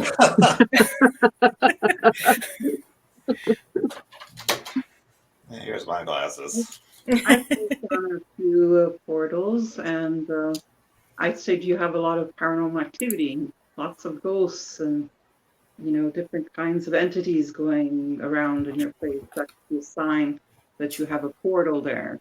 If you have like an abnormal amount of entities hanging out. Church blessing is always great. It's always great to have that, but it's not going to shut it down. You need somebody who knows how to shut down a portal. I've shut down quite a few portals in my time, and you have to really work on it and say it out loud. I usually do a countdown when I'm telling the spirits that I'm closing down this portal. It's like, okay, I'm counting down now. You've got, I'm counting down from 30 down. And when I reach 0, the portal's shutting, and that's it, that's all. And so you have to make it very definite, and you need someone there to take care of it, and someone who knows what they're doing, basically. Blessing is always a good thing to have, because if there's anything shifty in your place, they're less likely to be anywhere that's blessed. So they might say, oh, I'm taking off. This place isn't hospitable anymore. Yeah. So that's a thing.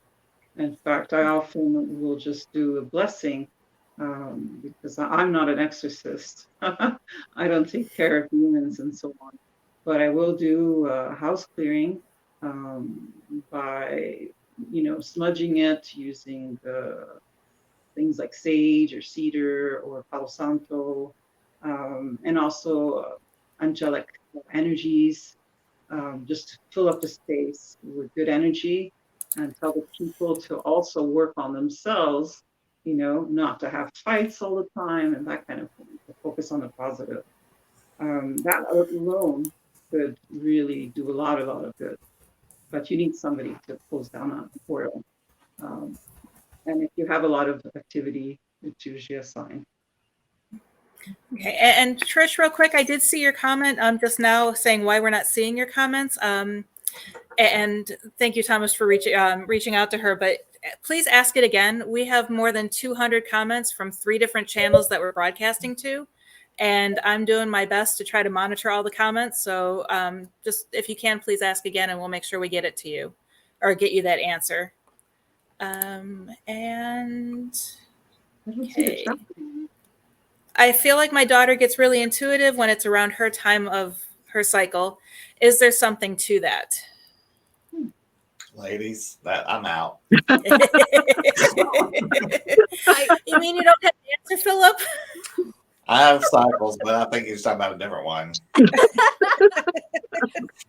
I think, given as I'm a lady and I can answer to that, Philip, but I think your hormones can send you for a loop normally. If you are more empathic, mediumistic, all of the above, just the hormone imbalance at that time of the month is enough to give heightened senses. Okay. And everybody just thinks I'm crabby. Yeah. Okay. How do some spirits stay earthbound and some don't? Spirit has free will. If you don't want to leave when you leave that body and go to another dimension to where you leave the earth plane, you don't have to. And there's different reasons. I mean, you could be angry. There's a theory that you don't know you're dead. You died so quickly. Revenge, hate, love, mental illness. There's so many things that we think are the reasons why people stay on the earth plane, or they just loved it here and they don't want to leave, because when you go to the other side, there are no kings or queens or rich people or poor people. Just all souls and energy. And some people, I think, are afraid to let go when they pass, and they want to hold on to all of that here. And that actually brings up another question that was just recently asked. It was, I'm not sure my brother told me the truth about why he was in prison. He died of COVID in prison. My mom says she feels him, but I don't know if I want to. My mom wants me to believe he's okay. I want to know if he's out of pain. Basically, she's asking, do spirits that died in a painful way come through as angry? Sorry, I just want to say something quick. I'm going to have to leave because I have another podcast to be on. Okay, no problem. Thank you for joining. Thank you, everybody. Bye-bye. All right. Where are we? Say that again. She basically wants to know if spirits died in a painful way, do they come through as angry? Not necessarily. No. When he passed, if he went on into the light, as we say it, that's how we know it. No, he's no longer angry. That's why people who are trying to find murderers of people, it's like those spirits don't care who murdered them at that point. If they've crossed over, they don't care. It's not important to them anymore. Because I had a friend that was murdered, and I wanted so desperately for him to tell me who did it. And finally said, it doesn't matter. Karma will take care of them. This was my journey. And I'm like, oh, geez. Okay, yeah, that's true. It doesn't matter. It doesn't matter. So he's hopefully he's moved on to a better place and left all the junk behind. Mm-hmm. Okay. Trish did ask, I'm a psychic medium recently out of the closet and am able to do evidential readings. I learned this week that my youngest son has the same. And when we were discussing all of this, he was able to tell me a dream I had before I told him details. And I was able to describe a spirit that comes to him before he told me details. I am primarily clairaudient and 4 others, and he primarily is a seer. Is what we saw for each other common in parent-child relationships? Very much so. My son, although he doesn't want to accept his gifts and train in his gifts, is extremely attached to my energy, more so than I would say my other son who doesn't have gifts. If I'm having a bad day, he will call me and say, Mom, what's up? He feels there's a shift in the energies. So I think that familiar kind of connection that you have with your son is very special. I don't know how old your son is, how young, or where you live. I would just caution him to discuss this with other people outside the home. They can be kind of ugly about it. They may not be as open-minded as you and your family. So just caution him on who he talks to this about for right now. I don't know how old he is, so I'm assuming he's young. You just want him to be safe from the real people out there who are not so nice. My daughter and I didn't share that we each could do this until probably 2 years ago. And so you have to be very careful about it. But yes, we will connect each other's stories quite often. So yes, it's you can do that. It's a nice thing to do. Okay, and so many good questions, and I only have room for one more. I got nothing to do. Keep going. Okay, and I'm review. thinking. Yeah, what I'll do is I'll just stop broadcasting to Pun TV. So those of you who are watching on Pun TV, if you want to come over and watch us at the Warren Legacy Foundation, we'll continue broadcasting there because we don't have, anywhere to go, as Philip said. But I'm not sure if there is another show on after us or not. So I'm going to have to stop cross-posting on Pun TV. So, and let me get back to our questions real quick. Your knowledge has confirmed what I've already believed and practiced. Just curious, what is your opinion on past lives? That's something I don't know much about. And I do know I don't want to come back. I'm too tired. I want to go have fun. I want to eat and not gain weight or have cholesterol problems. I'm going to have a great time on the other side. So I don't plan on coming back here to this hell. I've heard a lot about past lives, but it's not something that I personally take a lot of stock in. But that's just me. Yeah, I'm the opposite. I have done past life regressions with people, and we have been able to look back through history and confirm that that is actually a person. You know, it's some people will say, yeah, you know, I was a witch in Salem or whatever, right? And I think, you know, maybe your imagination's really good. Like anything, you have to back it up with historical fact. I think I drowned in a past life. I'm terrified of water. Me too. I want to be near it and look at it, but I don't want to be in it. Just a shower. That's it. Totally. And I can't say anything's not possible. I talk to dead people, for God's sake. Anything's possible. Bigfoot's possible. This is true.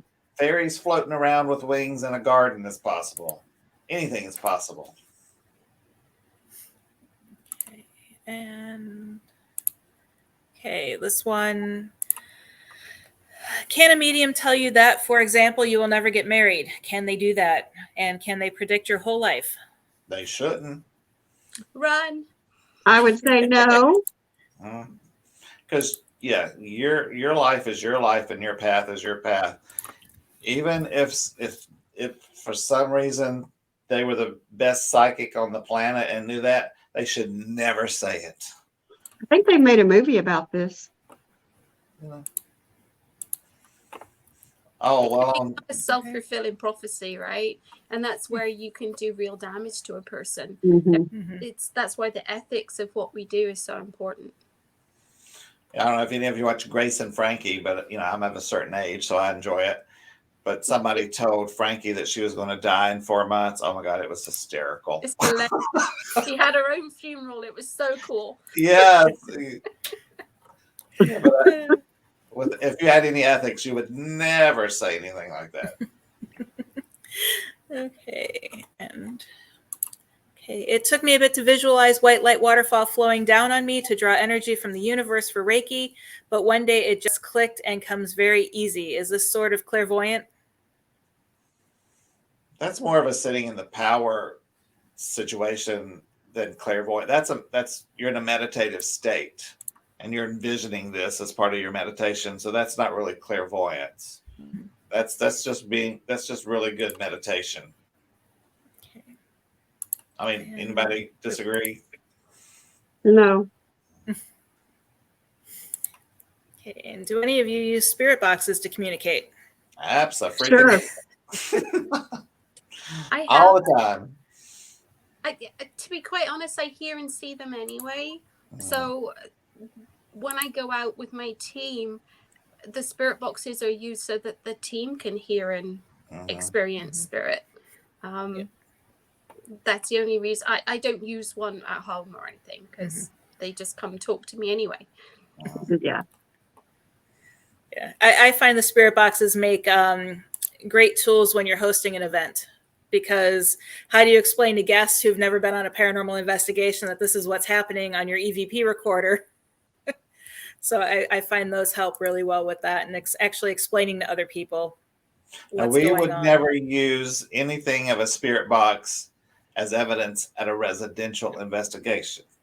Now, historical places, we love to use them because they're fun.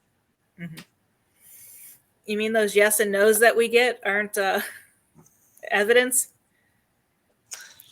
Well, I mean, there's some things that have come through spirit boxes that there's no way that they're rogue airwaves or television way. I mean, some of the curse words I've heard would not be said on the radio or television. Yep. So, but you would never use it as evidence. Okay. I was working to higher my vibration. In the end, my head was hurting that I had to stop. What's your opinion on that? You may not have been breathing correctly too. What do you think? I would say just, it's like anything. If you put everything into something so hard, it's like when I'm trying to do a math equation, like it makes my head hurt. Okay, so just go with the flow and don't try and force it, because physiologically you're going to raise your blood pressure. You're not going to be breathing properly. So there's physiological things that can happen when you try too hard. And when you think you are raising your energetic vibration, which may give you excess energy, I can't do that and then go to bed. I can sit in the power and go to bed, but I can't do a raising my vibration exercise and then go to bed because I'm wide. My mind's awake. But you should be relaxed. So getting a headache is you've got to just relax a bit more. I mean, that's what I would suggest. This one, I'm not 100% sure what she's asking. It was from earlier. I don't even remember what we were talking about. What about the ghosts that like to appear in mirrors or the clairs associated with the mirror? That's just apparition. That's not anything to do with the clairs, because clairs are going to be third eye, or some people like physically see them as in solid beings, which I don't. I see them with everything with my third eye. But in a mirror, no. I mean, that could be mirror gazing or scrying. You could start seeing things, but that again would be with your third eye. So that's really not a clair situation. Okay. Okay. Hello, I don't understand how I got pulled into this session. I had a dream about my brother-in-law who passed away and my sister who is alive. I am trying to find out why my sister has gone mental after her hubby passed away. Is there someone who can help? My first suggestion would be to fill out the forms. I can get the forms again for the Warren Legacy Foundation, and we can get you in contact with one of our researchers who can help you. I don't know if you guys have any other alternative suggestions while I get the links. I would just remember that grief can do terrible things to Mhm. Absolutely. Mm-hmm. and there's no time limit on grief, and everybody experiences it differently. So try and come to a place where she is, even though you think she has gone a little bit crazy. Lots of people have trouble dealing with the loss of somebody, especially a loved one, as in your husband or your wife. And there's no rights or wrongs to grieving. It's all personal to that person. As just want to watch and make sure that they don't get so depressed that there's possibility of them doing harm to themselves. But A really good book is by Elizabeth Kubler-Ross, and it's on death and dying. In the work I've done with hospice, I've told a lot of people about that book, and it has given them a lot of help as to understand the grieving process of a loved one. and different mediums have different beliefs and thoughts on how soon to try to contact a loved one after they've passed. When if a client would come to you and say, my loved one passed 3 months ago, I really, really want to speak to them. Some mediums say, I won't take a client until a year after their loved one has been gone. Some people say that the loved one can't communicate that quickly from the other side, which I don't agree with. I've had them communicate within days, clearly communicate, which was fascinating that they were able to do that, because it is a learning process. They're learning a whole new language from the other side to communicate with the medium. So it's just interesting if you want to go to a medium, see what their beliefs are or their personal rules about contacting a loved one so soon after they've departed. Sarah, I mean, if you have a client, what would that whose spouse passed away last month and they want to come to you, would you take them? I would say at least 3 months, to be 3, honest. yeah. And even then, I will say to them, I know you're coming with the intent of contacting them, but at no point, sorry, my cat is so bothersome. It's okay. At no point would I promise anybody that I could contact their loved one. And again, if the medium says, "Oh yeah, come on down, I'll speak to your husband," run in the opposite direction. Absolutely. And then I was noticing some other comments coming up regarding the mirror thing again, is they were talking about mirrors being used as scrying or mirrors as portals. The only thing I know about mirrors portals is that sometimes if you have two walls and you have mirrors facing each other, it kind of causes an infinity loop of energy, and that can be used as a portal.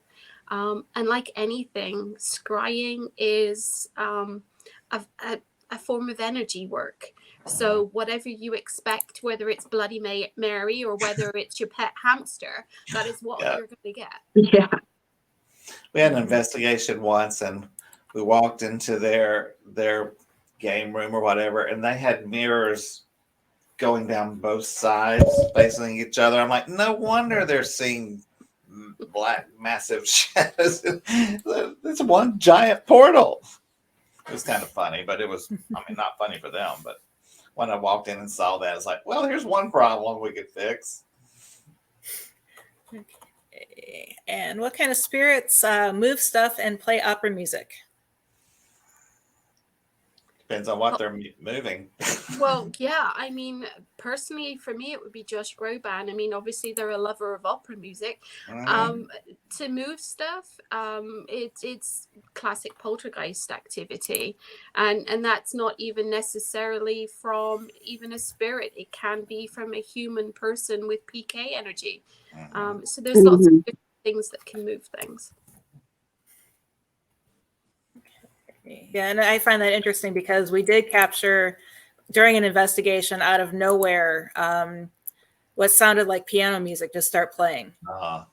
And it was really interesting. And we've tried to recreate it and we can't because it was at a place we investigated quite often. Do spirits of the past still connect to people of light? I keep getting Indians and soldiers from battles.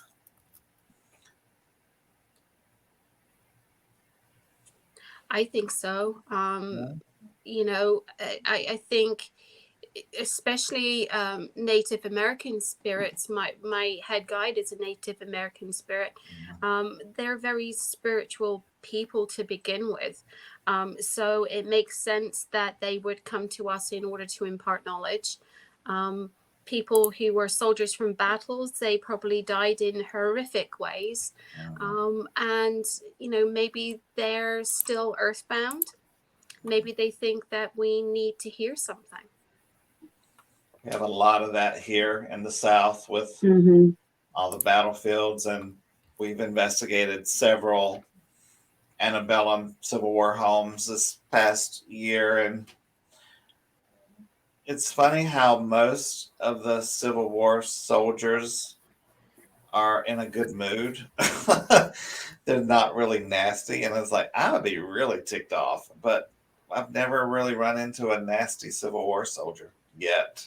We have an investigation in 2 weeks. Ooh, was my ears popped when I said that. Hello. But Native Americans, I always have them in the highest regard and respect. They are so spiritually advanced compared to us. I just don't see them haunting a lot of places. You know, maybe they do, but I've never run into that. You know, you can feel their presence sometimes. If we've gone to a location where Native Americans were treated horribly, like the Trail of Tears is not far from here, and we've been in that area, we always take an offering, a gift to the Native Americans of tobacco and maize and feathers and things, and put outside and say, please forgive us for the past. You know, we're not here to disrespect you. This is in your honor, you know, that type of thing. And all's good. And do you think sleep paralysis is spirit related? It's physical. I think so. Physical. But we like to blame things we can't understand into turning it into paranormal a lot of times. Yeah, 'Cause yeah. I that's a suffer fair- from sleep paralysis regularly, and it's been medically proven that it has nothing, because I had it checked out just to make sure with what I do, and they're Yeah. like, no, this is X, Y, and Z is causing it. Speaking of, don't want to throw this in here. People were talking about attachments and things, lifelong attachment. There's no such thing as a good attachment. There's just, even if it's not an evil, is an attachment lives off of your energy. That is not healthy. End of story. If someone says, "Oh, I've got an attachment, but they're a good attachment, it doesn't bother me," get rid of, send them on, move them out, because it will drain you and it's not healthy. Mhm.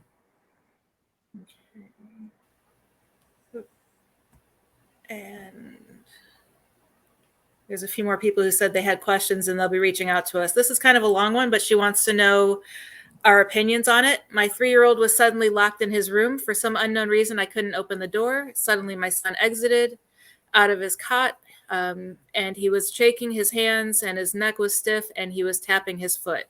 All behaviors are actions he hadn't mastered yet. I was scared to touch him. I said his name, and he came to. It felt or looked like his spirit had been taken over. I'm always scared it may not have left, and confused. She doesn't feel good about it. What are your views on that? I would look at the physiological things first. Okay. The door could just be sticky. My son jumped out of his cot and, came to the earth with a great thud. Also, the shaking hands, stiff neck, tapping foot. Has he been checked out for epilepsy, some form of physiological thing? So don't automatically go to my son's being attacked by a spirit. Did he have an allergic reaction to something? Do you have carbon monoxide? Do you have, there's so many things. Do you have a high EMF near his, where he's sleep cot? Is that the same thing as a crib? There's so many things that it could be. Don't necessarily automatically go to the spirit world. You have to, that's first thing as a paranormal investigator, we rule out any logical explanation first. And, until we just can't prove it's otherwise. So go to the doctor, the first thing. Okay. And have any of you experienced other beings, celestial entities outside of the human earth form? I've seen, through doing work for other people through readings, aliens. Now, it's the one thing I never thought in all of my life I would experience. When I did, it kind of blew me away. But I think we're silly if we think that we're the only sentient beings on this earth plane or otherwise. Mm-hmm. And some people believe that spirit guides can be aliens too. Okay. And what type of clairvoyance is knowing someone's past thoughts, feelings from a distance?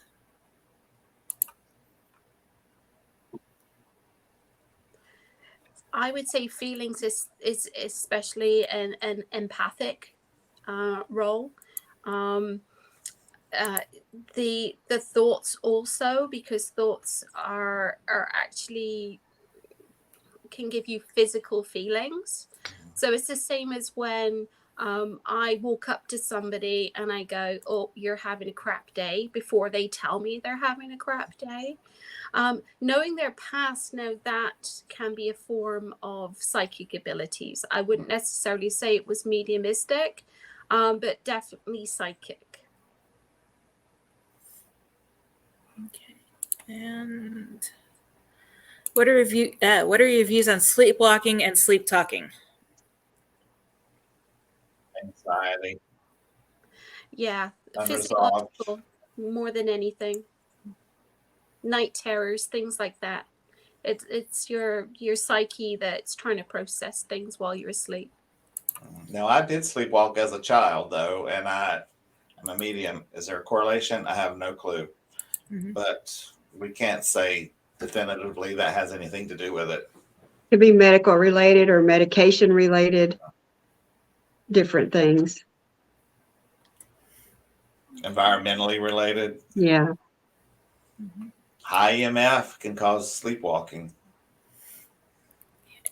Can be recurring dreams be someone trying to tell you something? I think sometimes, yes. I would suggest, Karen, that you keep a dream journal, because spirit, it's easier for them when you're untrained and you're not as attuned to get at you while you are sleeping, because your conscious thoughts aren't there. It's your subconscious, and they find it a lot easier to connect with that. And Karen, what is the dream? I've had recurring dream about tornadoes my whole life, but through therapy, I realized that's an anxiety dream. If I have something going on in my life that I have no control over, that I'm worried about, then I would dream about a tornado, which in reality is something I would have no control over and is completely unpredictable. So it depends on what the dream is, really. I mean, if you're getting a message or someone's talking to you, you know, it's kind of be like, we need to know what the dream is to be able to tell you. But yeah, dreams can be complicated. Okay. What forms of divination do you practice besides the clairs? Well, I do scrying. Maybe some of you seen my water scrying and smoke scrying presentations. That's a form of divination I do because I'm very visual and I like the art of it. But tarot cards are divination. Spirit boxes are divination. EVPs are divination. When you're asking the spirit world to make contact with you, I mean, that's divination. Okay. What are your views on telepathy? I wish I had it. I always, well, y'all are much too young, but Escape to Witch Mountain, remember? Oh, I wanted to be able to move things and send messages through my mind. Yeah, it didn't work. If somebody could tell me this week's lotto numbers, I'd appreciate it, please. Yeah, me too. But you know, we think of like ghosts since we don't see them as physical beings, but they do things, move things, communicate. Are they communicating with us through telepathy? Is their surviving consciousness projecting that information, those thoughts, those visions into our mind using telepathy rather than we just saw that apparition or we just heard that? Was it mentally? Did they give it to us mentally? We don't know. Okay. And there are still a few more questions and a few things I want to go over. So I'm going to actually cut off the questions now. So if you haven't already asked your question, just because we don't want to be here all night. But feel free to still ask the question and we will comment back on it in the chat or in the comments when we see them later. But the other question is, where to go? Okay. I've walked through shadows and helped many escape. I've fought spiritually with the same demon 3 times. I've had many, many entities ask me for help and tried to guide them to safety. I've had mother, great-grandmother, second great-grandmother, and so on all have this leading will. I see and speak with no fear, but power of authority to help or free. What is your opinion on all of this? Whew, that's a mouthful. I have to reread it.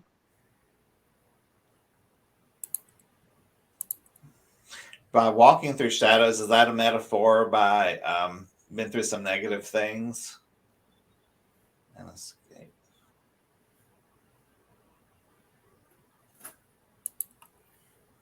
You got to be careful when entities ask you for help. That's one thing. You'll hear that a lot in spirit boxes. Help me. That cannot be from the highest and best. That could be prankster, someone fooling, lying to you. You got to be careful with that. It seems from what you've written, Thomas, is that you're working the same as your grandmother and your great grandmother did. So it seems that you would have the same abilities that they do.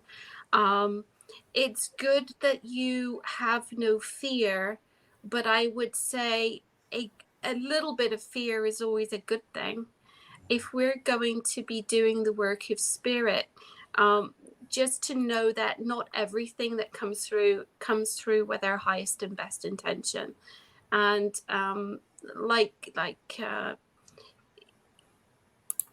I too go and I work for spirit, in that if I see somebody who's stuck on this earth plane who needs help to pass through, then that is my job. That's what I see as my calling.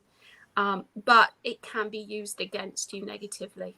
So just have a good balance between your passion for it and kind of trying to be sensible about it. Good answer. Mm-hmm. Yep. What do you call when you see in your dreams, I could see or walk through how a building or location used to be in the past and talk to people that lived there long ago without any previous knowledge of it?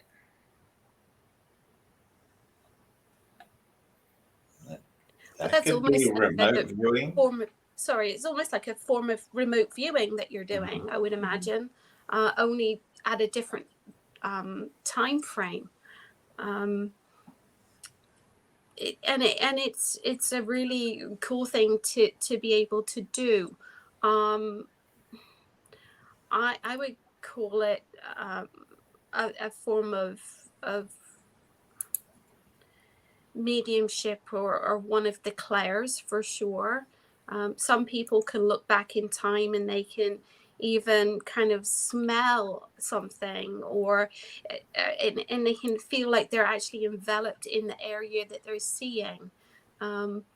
So I would say keep a dream journal and see if any of these things add up for you and they're meaning something for later. Could it be a past life memory also? Yeah. It could, or could it be post-cognition? Mm-hmm. And can someone be clairvoyant and also a white witch? Definitely. Okay.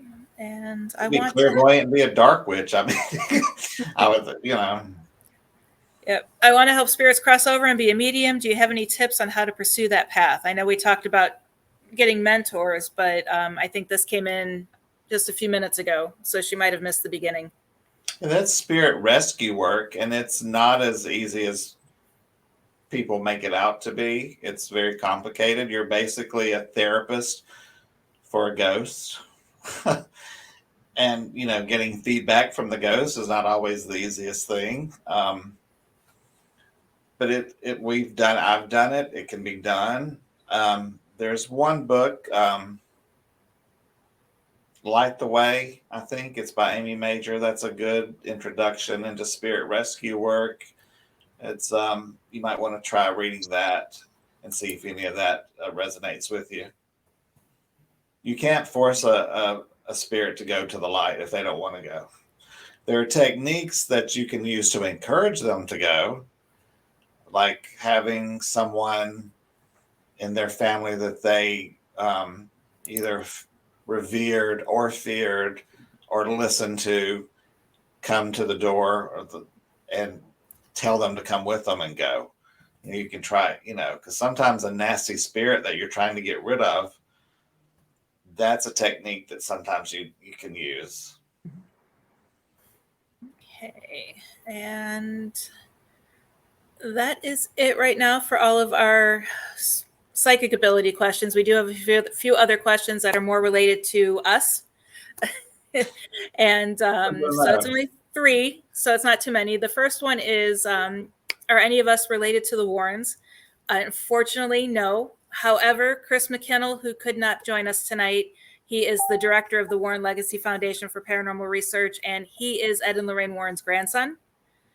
So, and he founded the foundation with Lorraine, but unfortunately, I think that would have been neat, even though I view Lorraine as someone who could have been my grandmother.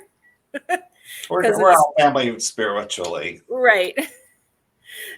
There's always that connection. And then this one is regarding workshops and classes. We are on Teachable, I do have a class that is up. It's a free class regarding herbal bath bags and different herbal oil mixtures that you can use. I'm putting the link as soon as it loads into the comments. And we will be hosting other ones such as protecting yourself from the paranormal. I believe some of our bishops are going to be hosting a class on exorcisms. I know, Sarah, you are working on a couple different classes that you're going to be helping us put up on Teachable. So we have a lot going on. So make sure you sign up, at least for my class. Like I said, it's free, and then you will receive emails when we upload new classes once you sign up for that. And you mentioned scrying. I have scrying presentations already online.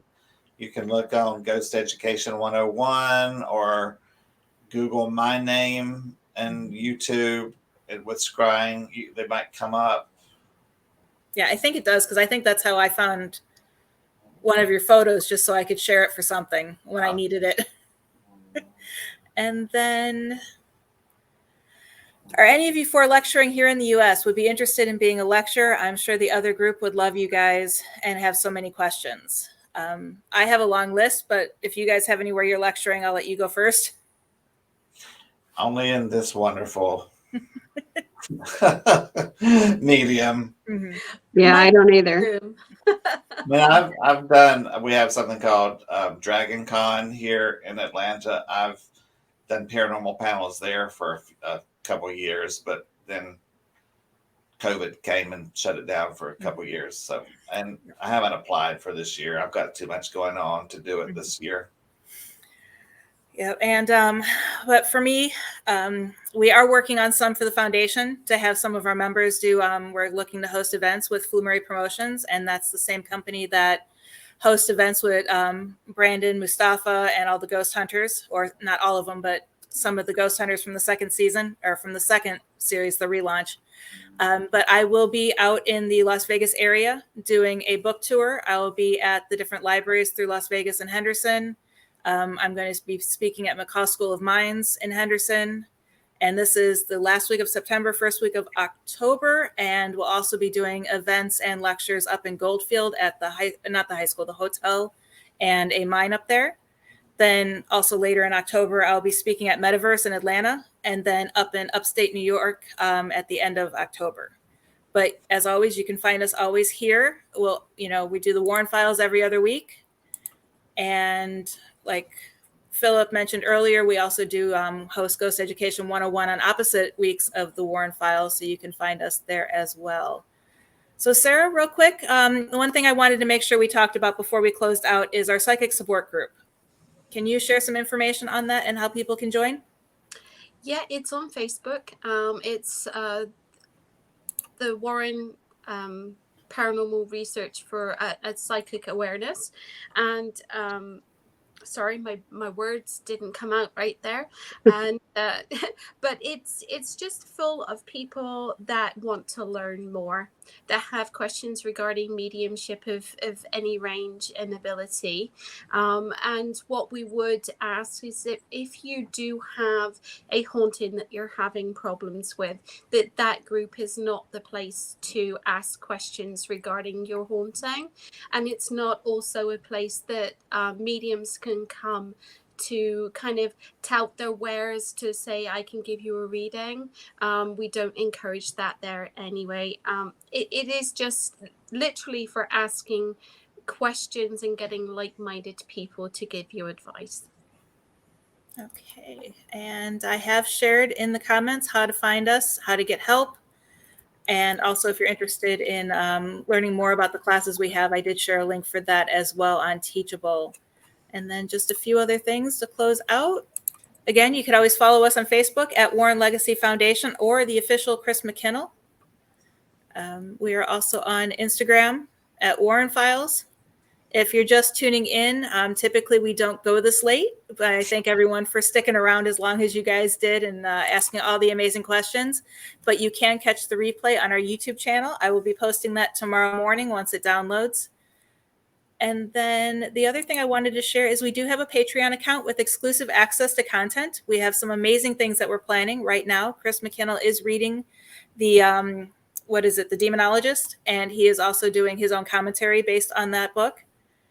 So make sure you check that out. We have a whole bunch of different things, different levels that you can get access to our exclusive content. You can find us on Pinterest.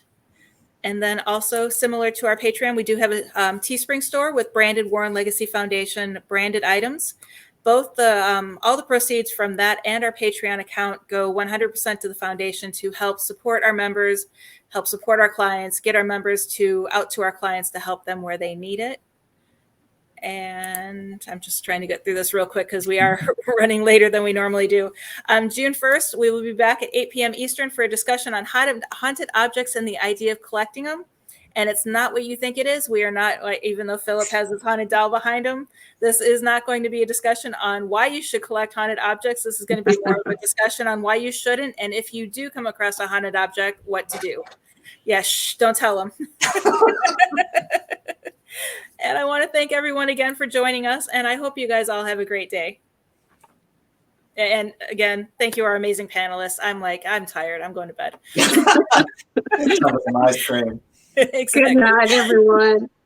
Have a good night. Right.